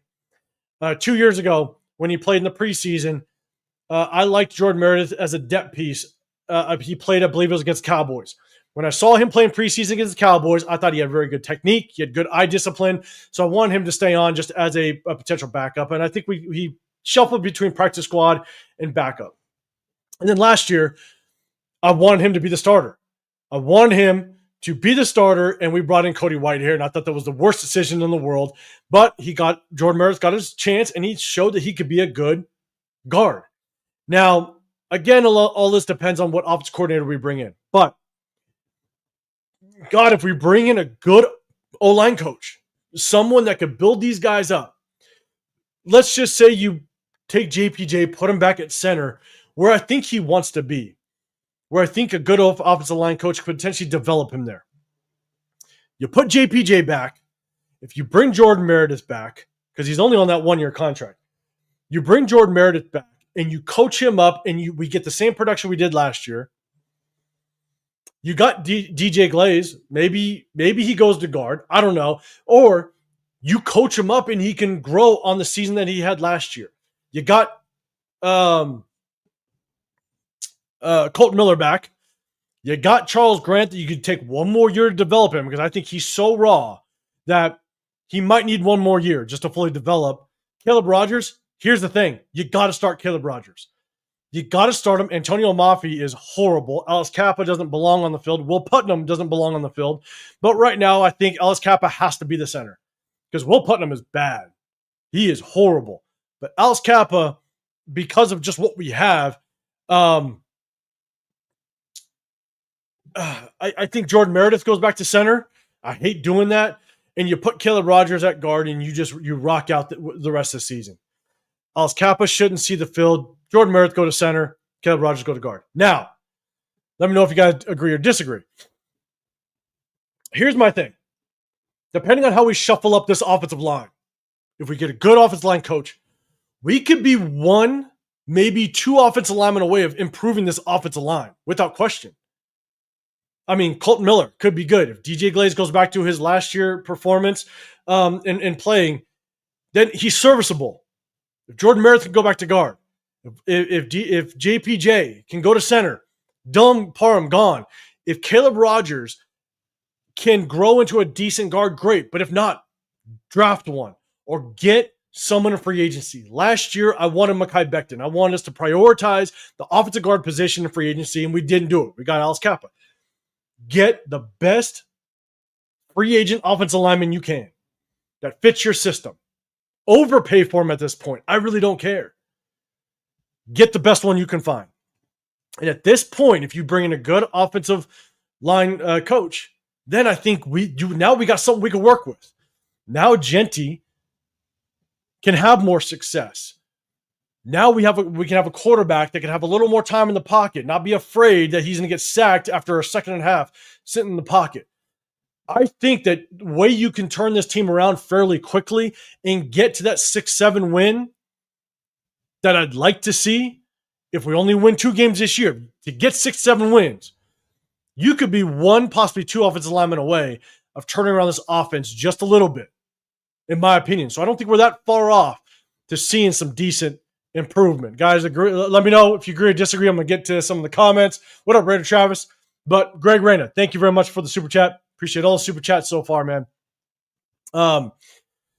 Guys, hit that sub button if you want to get included in the chat. I do a sub-only chat. Just show my appreciation. Hit that hashtag Raiders if you have a comment, a question for me, or a response to what I'm saying. It definitely helps me catch my eye. Scatterboo is nothing more than a crash dummy, not even close to the quality of Genty. This is the worst offensive line I've seen 54 years of my life in the National Football League. And that's fine. He could be a crash test dummy. But the thing is that he would still find success, though. And I'm not saying it has to just be Scatterboo. I'm just using him as an example. It could be a guy like I'm blanking on his name, the kid for Bucky Irving, right? It could be a guy like Bucky Irving. I'm just using Scatterboo as an example. You can find, if you have a good offensive line, you can find good running backs that can do what you need them to do later in the draft. And I think it all starts with the offensive line. And I guess that goes to my point. The success of the running back all starts with the offensive line. It's not the talent of the running back. For that plays a small role. It's all about the talent and the effectiveness of your offensive line. And if you have a good-ass offensive line, you kill 2 birds with 1 stone. You can put a 4th-round running back there, and they can find success, and you protect your quarterback, your most prized possession. I've said that a lot. My bad. Rosetown. To be honest, in my check, I'm not saying Genty sucks or is bad. I just don't think he's worth the number 6. But if we improve the offensive line, watch, Genty will be good because he's good enough. But that doesn't go against my point that you could still put a late round running back or a Rico Dowdle back there and he'll find success. So the amount of success can be argued, but I'm just saying they will find success. But again, I just approach it differently. Rosetown, Meredith and Glaze looked decent last year, and Colton and JPJ solid. So coming into this year, coaching thought it wouldn't work and didn't. Now we know after this season what to address. Yeah, and we address the offensive line coach. Now we do need to address the offensive line, but man, God, you could bring in the best free agent offensive line if this coaching staff stays. If we're still getting coached from the same coaching staff, man, it's going to be rough. It is going to be rough without question. Again, we'll trade Samir for a pack of Slim Jims. I know. It's rough, man. Genty has a skill set that no other running back had in this draft. That's fine. Question is can he still do that in the Mountain West here? He's shown signs of it, but can he do it for the next 3 seasons with that playing style? Well, it remains to be seen. All right. Again, I ain't saying he's bad. I'm just saying I go about it differently. Let's see. Alec M. Jackson still with the losing culture. Yeah. Let's see. Clint Kubiak has the pedigree. I'd love Clint paired with Mendoza. He really does, man. And again, that's why I look at the amount of experience you have in the NFL. And Clint Kubiak has a ton of experience. And that's why I liked Ben Johnson, because Ben Johnson has a ton of experience. He had years of experience leading up to his opportunity. That's why I like Clint Kubiak. I'd be willing to give him that 3 years to just develop. Let's see. LS, what's going on, brother? I appreciate you. Appreciate you popping in, man. Raider Nation, trade for Max, for Burrow, and T. Higgins. But I would not be mad, man. Burrow would be a win now thing, but the thing is you better, if you bring over Joe Burrow in that contract, then you better draft your ass off. Like, you better know what you're doing in the draft, because you won't have any more salary cap to move around. You know what I'm saying? Like, you're going to deplete your salary cap into Joe Burrow. Yes, you save some with Max, without question, but you're going to pay him so much that now, God, you better know how to draft. Let's see. All right, Money Check. Meredith is not a starting offensive line player. Yes, he is. He started last year and did perfectly fine. So that narrative that he's not a starting player, I think we need to throw that out, because he played last year more than 3/4 of the season. He started, I think it was week 6 that he started. So he played, and he played well. He's not the mauler. He's not going to shock you and run you over. But he's he's one of the more technically sound offensive linemen that I've seen in a very long time. And he showed it. He went down, I believe, the 33rd team. I don't know if any of you follow him. The 33rd team had him the 14th ranked guard in the National Football League, and ending last year. And so saying that he's not starting off his lineman is wild. He did perfectly fine last year. And with good coaching, he can do nothing but get better. And yeah, he's lightweight. That's why he's very technically sound. And yeah, you're saying not a strong blocker, running or pass, and gets shoved flat on his arsenal. That's a rotational player at best. No, he didn't last year. Go back and watch every single snap that he had last year, and not one time did he get flat-backed. Not one time. This year, he's had a couple times. And if you look closely, a couple of those times he got tripped over, he got clipped over with feet behind him. But also, you can't really judge what he's doing this year, because he's playing completely out of position. He's playing a center position that he's never played before. So I'm not faulting him for what I'm seeing this year. So just keep that in mind. I'm basing it off of what he's naturally played for the vast majority of his career at the guard position. And he did perfectly fine. He did well last year. Yeah, he's not big. He's lightweight. He's not a mauler, but he's technically sound. And go back and watch every single game film. I challenge you. Last year, you tell me where he got flack back, because there's not one. There's not one. I'll challenge you on that, because I break down the game film. I watch every single snap multiple times. Release Colton Miller's huge contract, Raider Nation. So one thing I'll say, and LS, man, I appreciate you guys see the super chat. I'm going to get to you right after this one. Here's the thing. You don't want to go into free agency, and you don't want to go into the draft with so many position needs. I don't want to have to go into the draft and all of a sudden we need like 3 offensive linemen, right? So Colton Miller is good enough. He's a veteran. He's a leader, a quiet leader, right? Tries to lead by example.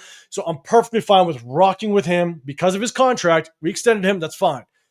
I say keep him, because I don't want to have to address so many other positions, if that makes sense, right? Like, he is, without question, when he's healthy, he's a good left tackle, and I'll rock with him all day long, because I don't want to go into the draft and free agency with so many position needs. So,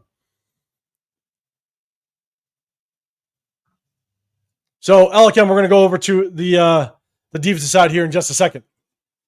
LS, if we're planning on drafting a quarterback early, the smartest thing to do is trade Max and use that capital to rebuild the offensive line. Sign a vet quarterback and give the offensive line a year to develop before starting the rookie quarterback. That's a hell of a good plan, LS. And Pete Carroll can't be here to do it, right? I think, can we all agree?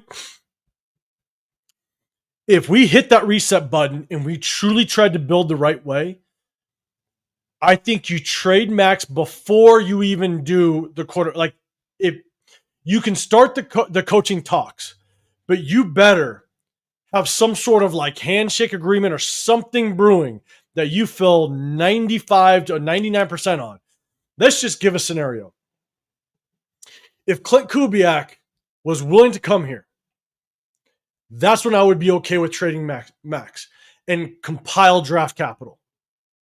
That's when I would be okay with trading Max, because you want to give the next head coach as much draft capital to work with. Now, there's some people that be like, oh, well, we don't do much with our draft picks. I get that. It's a good argument, but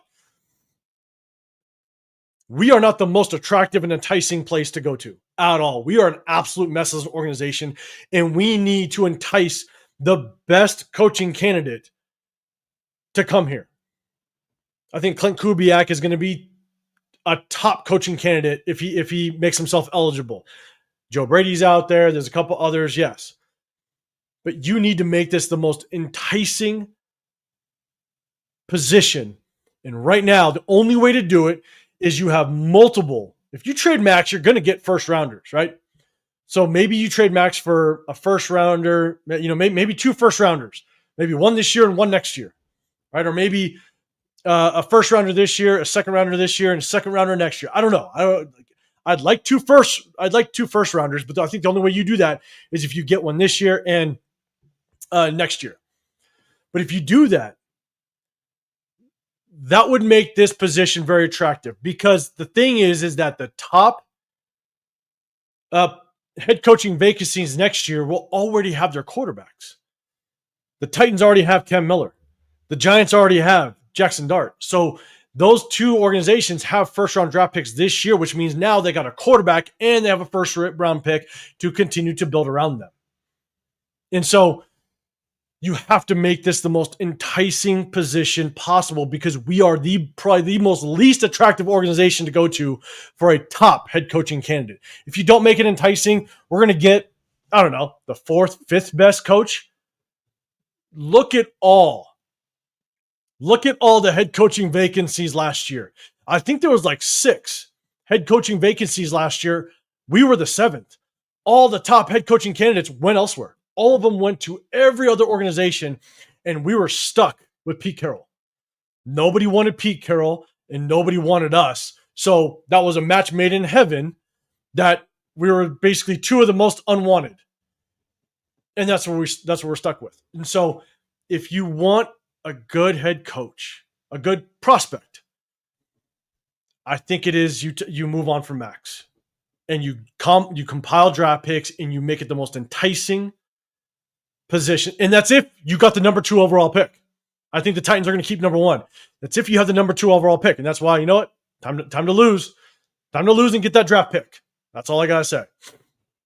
If you want to hit that reset button. LS, man, I appreciate you throwing a super chat out there, brother. And being a member.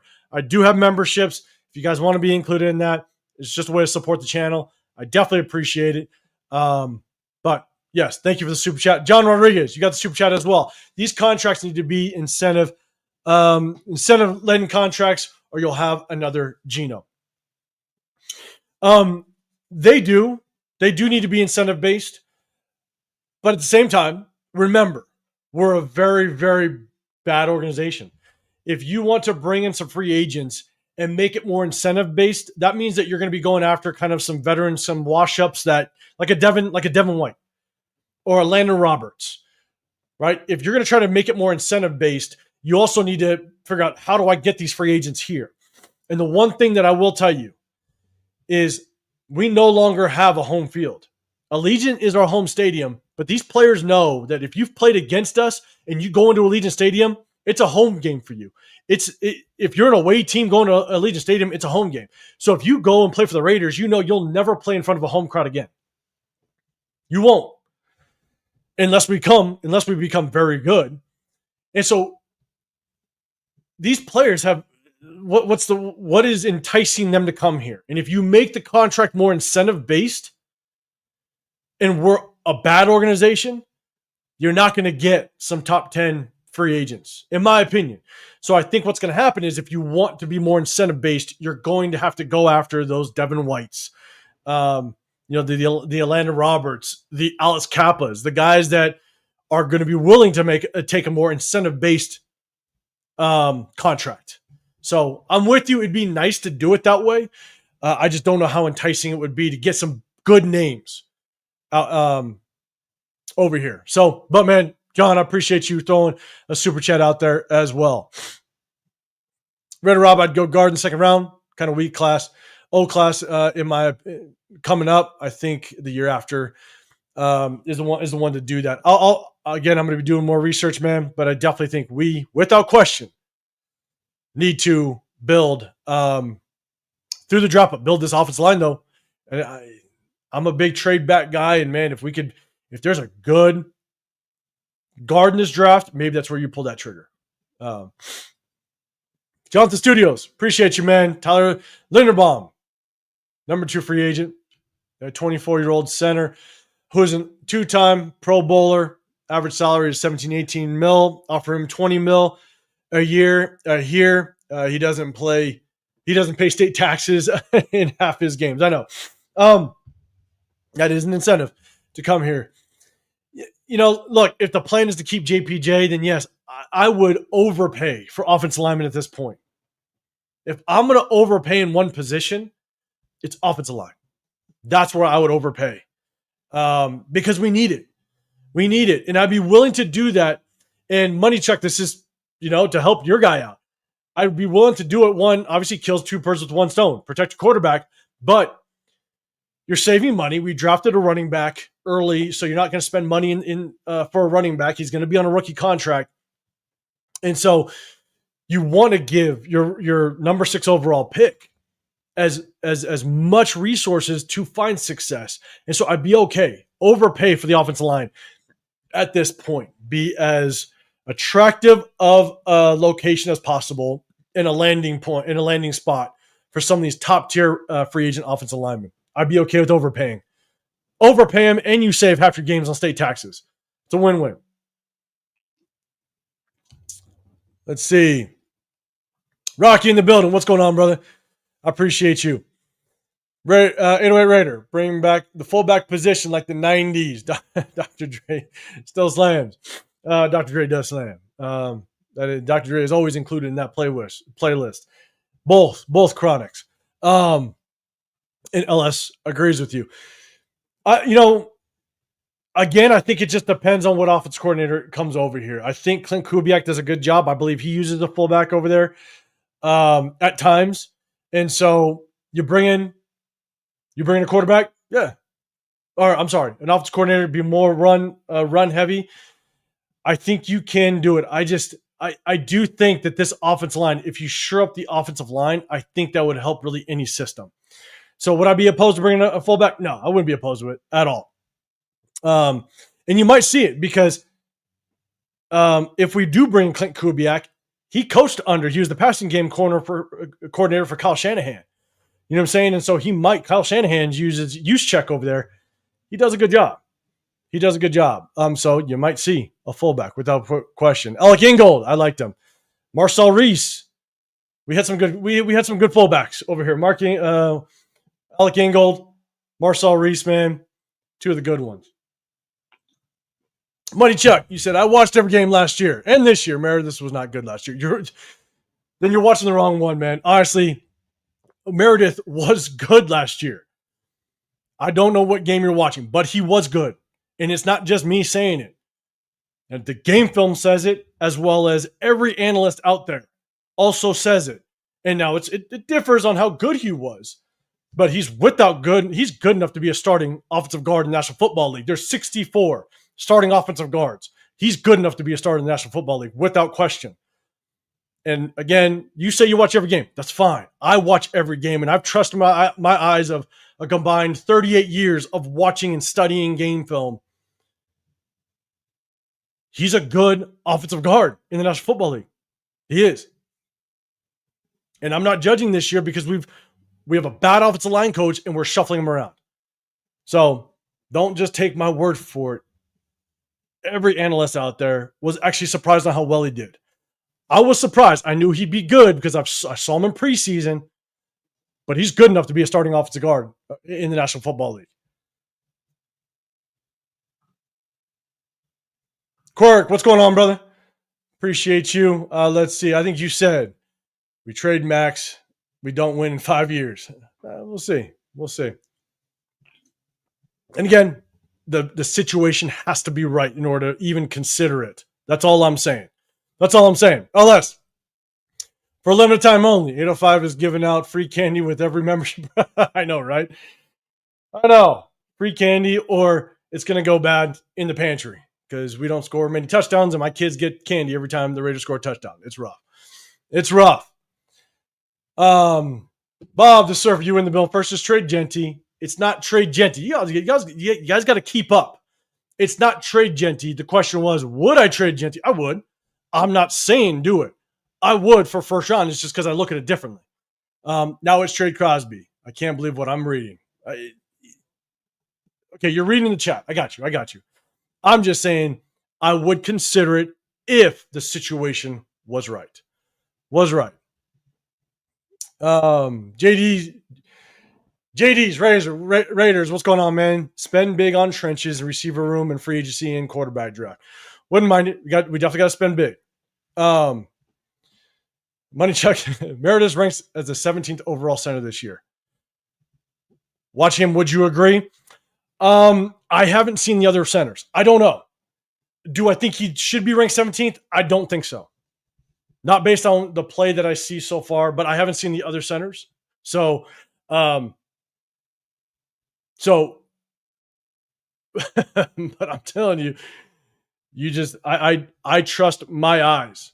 I trust my eyes. I trust what I see, and I prove it on game film. I show it every Wednesday last year, and when Meredith does bad, I show it when Meredith does bad. He hasn't done great this year. John Rodriguez, appreciate you with the super chat, man. I'm just freaking tired of seeing these a-holes coming in here to play like trash just for the money. Play trash and then get released by a team only to play for better for another team. And I hear you. That's what it is frustrating, right? Like there's so many players that we see. That just move on from here and they play well. And again, is it coaching? Is it just a bad organization? There's something in this organization that just isn't sitting right. Are we cursed? I'm telling you, there's a damn good chance we're just cursed at this point. But that's the hard part. Is we see players go and develop somewhere. I mean, look, Malcolm Kuntz might be one of them. He might, because it takes a while to get fully recovered off of the injury that he had. We might let him go and he might shine and go elsewhere and do well. Just don't know. But coaching plays a huge role in a lot of these situations. And that's the hard part is if there's bad coaching here, and we just think they suck because of the coaching. And we see it with the offensive line. The offensive line is a great example of just very suspect coaching. And so do we let somebody walk and they go and do great elsewhere? It could potentially happen. So and that's why it's so hard to sometimes judge these players. And that's why I want to come on here and talk about the offensive side mainly and talk about the offensive line. Because the question is are we that far off with the offensive line? Or is it coaching? And to me, I feel like a large portion of it is coaching based on what we saw last year. And so it's tough, man. It's tough. And you're right. A lot of players come in here, they get a contract, they get paid, they walk, and we just basically give them free money for doing not a goddamn thing, and they go do well elsewhere. But I don't think we help in that situation either, which sucks, man. But appreciate you with the super chat. LS. I would argue keeping Max does nothing for this franchise. At best, if you nail absolutely everything from free agents to draft picks, we're 4 years off a legitimate playoff push. Max will be, 32? And the thing is, and that's where it's hard, right? If you make the right moves, you can turn it around to where I'm not saying you're going to win, go to playoffs instantly. But could you turn around to get 6 to 7 wins next year? If you make the right moves, right coaching, you possibly could. And then the following year, you get to 8 to 9, maybe 10 wins, and now you're looking at wild card. It's possible. We've seen franchises do it. Now, is it the norm? Does it normally happen? It doesn't normally happen, but it's possible.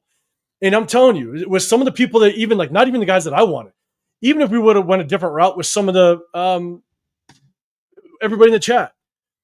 There's people that wanted to go offensive line. There's people that wanted to trade back. There's people that wanted Genty, but they all agreed we should have prioritized the offensive line in free agency.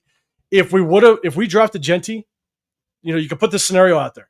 If we drafted Genty and got the best offensive guard in the National Football League in free agency last year, maybe we could be a little bit better.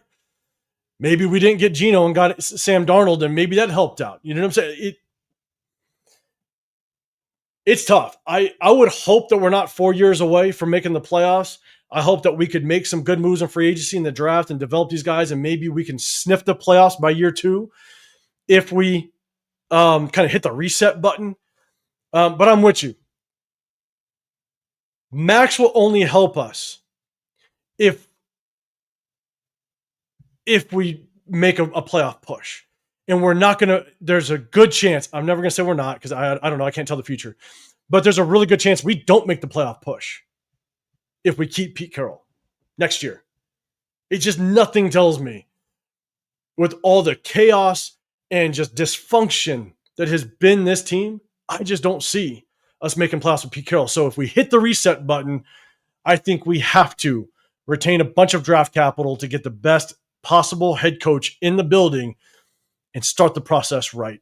And that's moving on from Max and getting as much draft capital as possible. That's my opinion, man. Unless I'm with you, it could take a while. But man, I wish we could be one of those teams that could see the playoffs in 2 years if we just do the right things. Because damn it, a lot of us in the chat are right. That's the hard part. Money check, I wanted Becton and Jenkins in free agency. 805 people praise SpyTek for having deep pockets and short arms.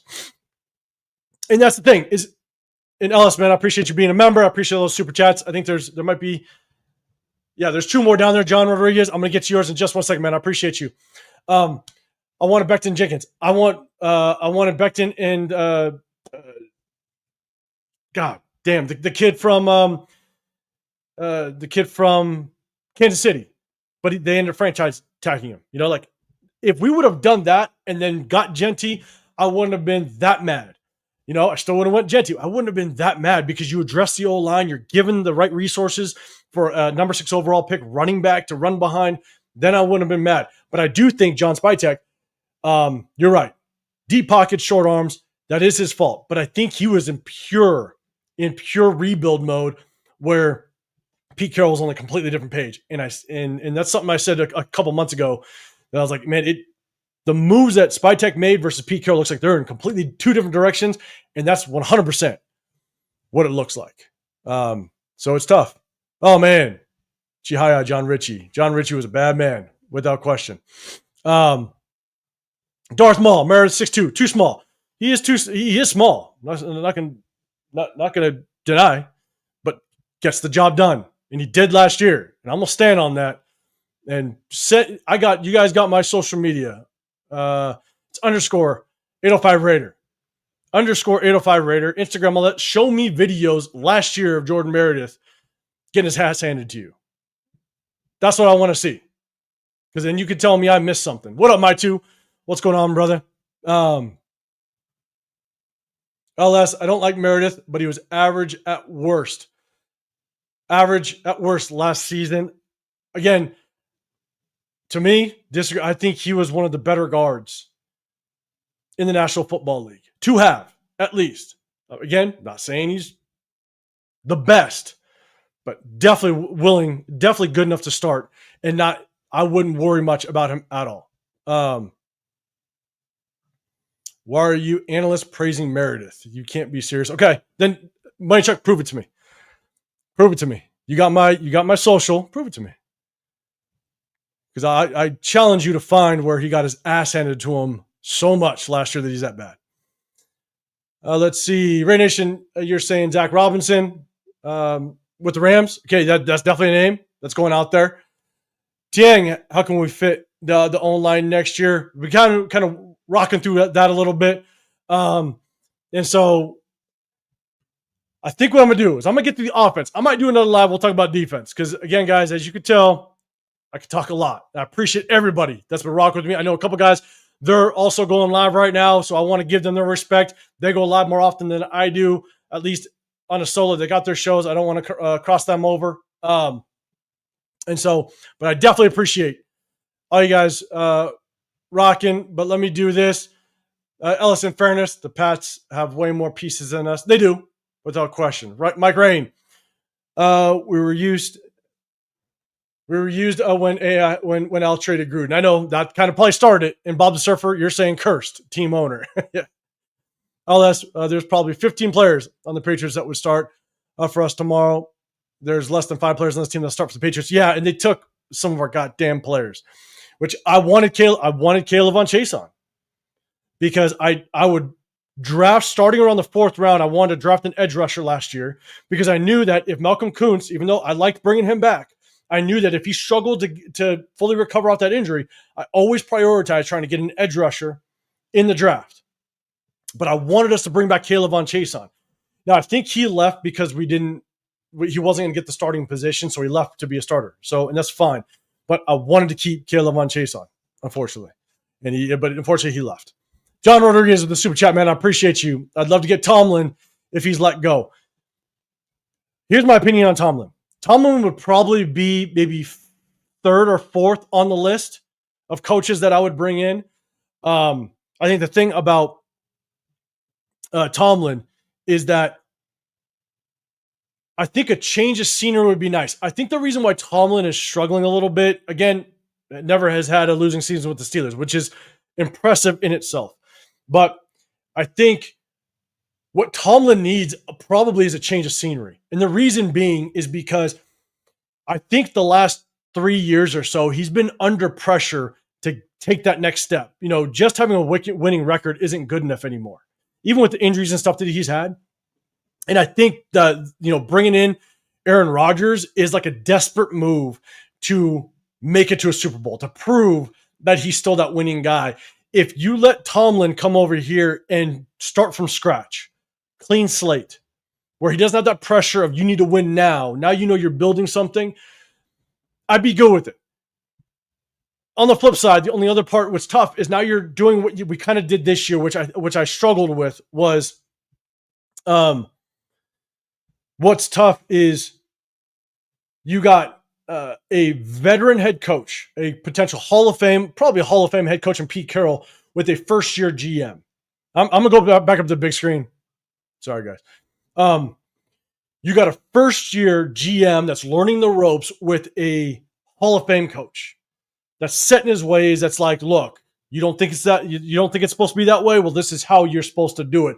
I think John Spytek made the mistake of letting Pete Carroll do too much or have too much influence on what his job is.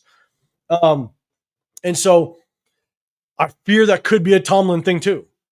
Spytek as a young GM, just learning the ropes. I almost want the proper chain of command to go down, right? And I think that's what I fear that Tomlin might do that. Not to say that it'd be a completely bad thing, because obviously Tomlin knows what the hell he's doing, but that Steelers front office is a damn good front office.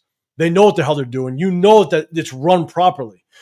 That would be my only fear of Tomlin. But I also would like the fact that you bring in a guy that if you give Tomlin a clean slate to build it again without the pressure of having to win now, I wouldn't be mad at it. And he would definitely bring just that Raider mentality to the sideline. So I'd be all for it. All right, Money Chuck. If Meredith gets a passing grade as a starter, we suffer from seeing crap too long and trying to climb on a floating log on the commode. All right. John Rodriguez, man, throwing another super chat there. I appreciate you. I can't wait. We can't trade Max with this shit coach. He'll mess up everything. And that's like, if we keep this regime, I think you just keep Max. Because if you trade Max and you get draft capital, and then you're handing over the draft capital to this regime all over again, right? As much as Spytek controls the draft, and he should control the draft, how much influence does Pete Carroll have? And then you bring in, let's say we draft offensive lineman next year. Guess what? Brendan Carroll's the coach of the offensive line. Then you're going to basically mess up more offensive linemen. You know what I'm saying? So it's like, if you keep Pete Carroll, you might as well keep Max. And then next year, when Pete Carroll truly proves to you again that he's not good and he's messing things up, then you move on. Then you try to trade Max. But then at that point, how much value does Max have? Can you get potentially 2 firsts out of him? I don't know. You know what I'm saying? So it's like, that's where it really is tough. Is I think if you keep this regime, you got to keep Max. But if Pete Carroll's gone and you can entice a top tier head coaching candidate to come here, you get the draft capital. And cross our fingers that we actually do well with it. JD's Razor, John, I appreciate the super chat. JD Raiders, what are the odds we end up with Mike Tomlin next year? I know. I don't know what the odds are. I don't think it's high. And we can't just think that just because we like a head coach, they automatically are going to come over, right? You look at Ben Johnson. Ben Johnson knew Caleb Williams was the quarterback over there. Not only does he have a good quarterback, but he has a first rounder to help build. He gave us a sympathy interview and shot over there. So I think if Tomlin became a head coaching candidate, I think there will be teams that would want him. And so I really don't know. I don't know like what the odds are of him coming over here, to be honest. LS, man, another thing to consider. The only way you're enticing a top head coach candidate is to have a high draft pick. Yep, we need that number 2. And lots of draft capital. The only way to load up on capital is trading max. I hate it, though. I'm with you. And I think both you and I agree. It's all situational, but yes, it's definitely something. 87 Nada, O-line. Under scope, we're talking O-line. I'm just going to touch on the offense, man. I think I might go live again sometime this week, maybe, and we're going to talk about the defense side. All I'm doing is I'm just trying to look at the offense and really looking and go, look, like, are we that far off? Is it, especially the O-line, is it coaching? Is it the players? How far off are we of potentially trying to turn this thing around? And when I mean turn it around, I'm talking for 2026. But when I say turn around, it's not turn around and we're going Super Bowl. It's turn around and going, hey, let's win 6 to 7 games next year and start moving in the right direction. 6 or 7 games and be competitive, right? 6 or 7 games and be competitive in all the other games. Not the blowout of the Commanders, the blowout of Indy. Like, we've been embarrassed. And if you can eliminate the embarrassing games and be competitive and win 6 or 7 games, I think we're moving on the right track. LS, I don't even want to see Max in another team's colors. Yeah, but it's just the reality situation. I know. It's tough, Raider Nation. Jesse Minter as head coach. I don't like his experience just yet. I want Jesse Minter to have more experience just in the NFL. I don't know how much he's had prior to. I know he was the Michigan defensive coordinator, so prior to that, I haven't really looked into him. So I don't know. Correct me if I'm wrong. But I want a coach that has extensive coaching experience in the NFL. And that's just what I would want, in my opinion. Alice, again, man, wasn't there rumors of John Harbaugh being let go? Okay, one of my brothers, I got 2 brothers, he's a diehard Ravens fan. So between me and him are the only ones out of my entire extended family that are not 49er fans. And so there's rumblings that organization or that fan base just wants to get rid of Harbaugh. If Harbaugh leaves, he'd be up there on my choices. He would be. He'd be up there on my choices. It depends on just, again, I still would want Clint Kubiak. I'd still want to go young. I'd still want to go offensive-minded head coach. He'd probably solidify himself as 4th on that list. It'd be him and Mike Tomlin right next to each other, to be dead honest. I'm not exactly sure how well he'd do personality-wise, but he's proven a lot with that Ravens. Like, you could tell that team, no matter if it's a struggling season or a winning season, that team has it. He's got that locker room. You know what I'm saying? And they're still fighting to win that division. I think they're still favored to win that division with all the injuries that they had. So he knows how to navigate a locker room, so I wouldn't be mad at it. LS, man, I appreciate you gifting some memberships, brother. I appreciate you, man. I got to do something for the members. I'm going to. I just threw members out there just for an opportunity for people to support the channel. LS, you're my first one. I appreciate it. But for everybody, I did drop memberships, but I'm going to try to do just some member-only stuff. Let me know if you guys want me to do a member-only at, like, the tailgates, because I go out to every single tailgate, chop it up, all the home game tailgates. Let me know if you guys want me to do a members-only, like, tailgate. live, and I can walk around, show you guys the tailgate. You guys can get a first glance of it all. Let me know, but I definitely want to do something for the members. I appreciate you gifting some memberships, LS. Bacteria. What we need is a no name. Actually, give them 2 seasons to figure it out with the top pick.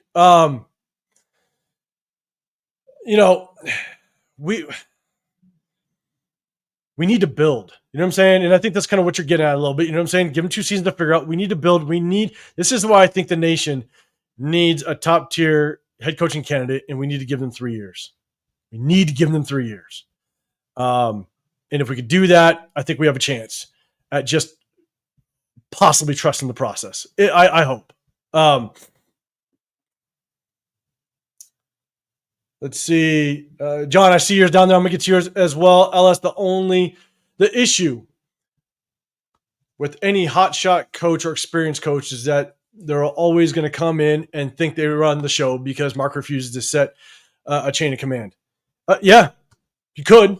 I mean, I think that's the biggest problem that I have. Is that Mark is it seems like Mark is very easily influenced by too many voices. He's got too many voices that are just, in his ear, that he goes in 20 different directions. And because he's not a football guy, because he doesn't know and understand it, he doesn't go in the right direction, unfortunately. So I'm with you. I'm with you on that. And Ellis, you're saying probably only getting a second for Colton.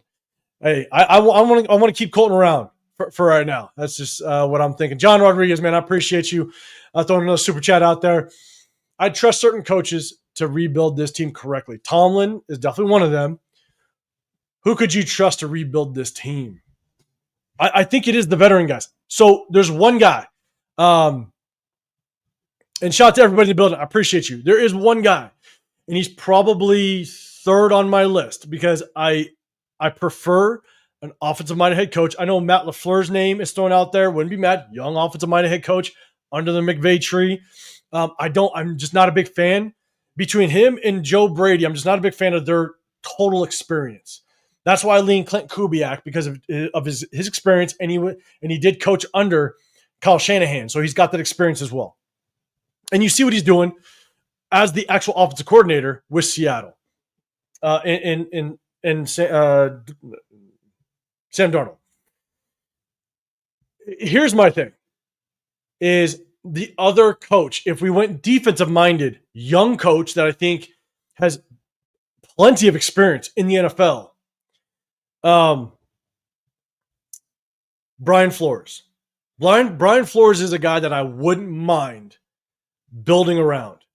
He'd develop a good defense. He's got head coaching experience. He's got assistant head coaching experience. He's been around the league for a while. And he's proven that he can do well. I mean, even though there's all those rumors and stuff about the Dolphins owner saying that he needs to tank for a draft pick and stuff, and he refused to do so, and he actually won games. I think he's one guy that I would take a flyer on and work with him to trust the process. Because there's a good chance that you got guys like Brian Dable, you got some offensive-minded maybe head coaches that might lose their job, and maybe they come over. And you can get a former head coach that was an offensive coordinator that's a good coordinator, but just didn't work out as a head coach. And he can bring him in as his offensive coordinator. That's if we didn't get a young offensive-minded head coach, Brian Flores would probably be my next guy up. And then you look at the Tomlins and maybe the John Harbaughs if they're available. And so because I think Tomlin and Harbaugh are the only two guys that truly you could probably be confident that they're going to be able to build a good roster. And you got free agents that would probably come over and have instant respect for these guys.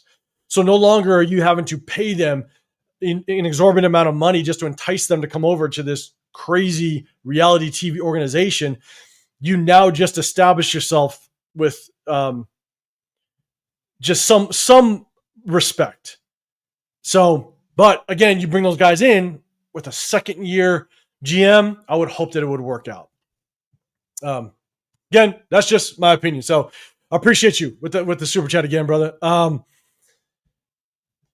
Yeah, no, Guys, I appreciate it. I see everybody here in the building. I didn't want to overlap my guys. I didn't want to overlap my guys that are going live right now. Leo, you got Jeff, J Raider, Just Raiders Baby, Nate. Definitely go check in with them, guys. Guys, if you guys are around or watch this later, I apologize for overlapping. I typically don't go live on Tuesdays. I go live on Sundays after the game or whenever we play. I'll go live with my guys in the Raider War Room. We break down game film on Wednesdays. Jen Singer said, I've been trying to talk to 805 into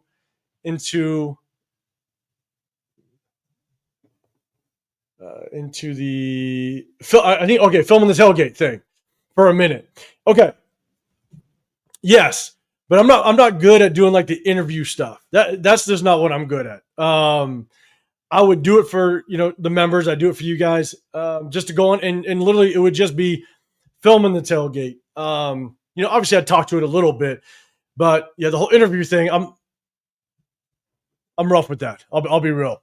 I'm on here just to kind of chop it up with you guys, share the knowledge that I have, and learn from you guys as well. But yes, Jen Singer, you've been trying to talk me into it for sure. But guys, I appreciate you. I want to get out of here. Before I do get out, remember this Saturday from 12 to 3 at Parkway Tavern, right across the street from the M Resort. If you guys are in town, if you're at the game on this Saturday, we're going to be doing a live podcast. Spicy Raiders putting it on with her team. I'm co-hosting, rocking out. We're going to do a live podcast for about an hour, but we're just going to be chopping it up, having a good time, watching some of the college games. Ohio State, Indiana's on after. I think the kickoff is at 5 West Coast time. And we're going to have a good time. A bunch of giveaways, Woodson whiskey, a couple of the bottles of some bourbon, Ginslinger, some bourbon. There's going to be a Raiders Bluetooth speaker, a mini helmet, some custom Raiders shoes, stuff like that. We're just doing some giveaways. We're going to have a good time. So if you guys want to rock out, pull up if you're in town. We're going to be spreading the word. We're going to have a good time. So, guys, appreciate it. One thing I do want to say is I appreciate everybody that watched.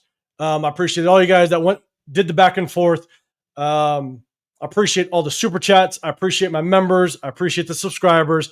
Guys, check in with me tomorrow in the Raider War Room. We're going to break down the game film of Caleb Rogers, a couple other plays throughout the game, but definitely focus on Caleb Rogers because at the end of the day, I want to know, was it warranted that he basically only got 2 series in the first half, 2 series in the second half, and then basically was rotated out with Antonio Mafi, which is wild. So, guys, definitely go over, hit up Leo, hit up Leo, Jeff, Nate, Jay, all those guys. I think they're live right now. Appreciate you. Hit me up tomorrow, Raider War Room. Have a great rest of your day, man. Appreciate y'all. I'll see you on the next one. I'm out of here.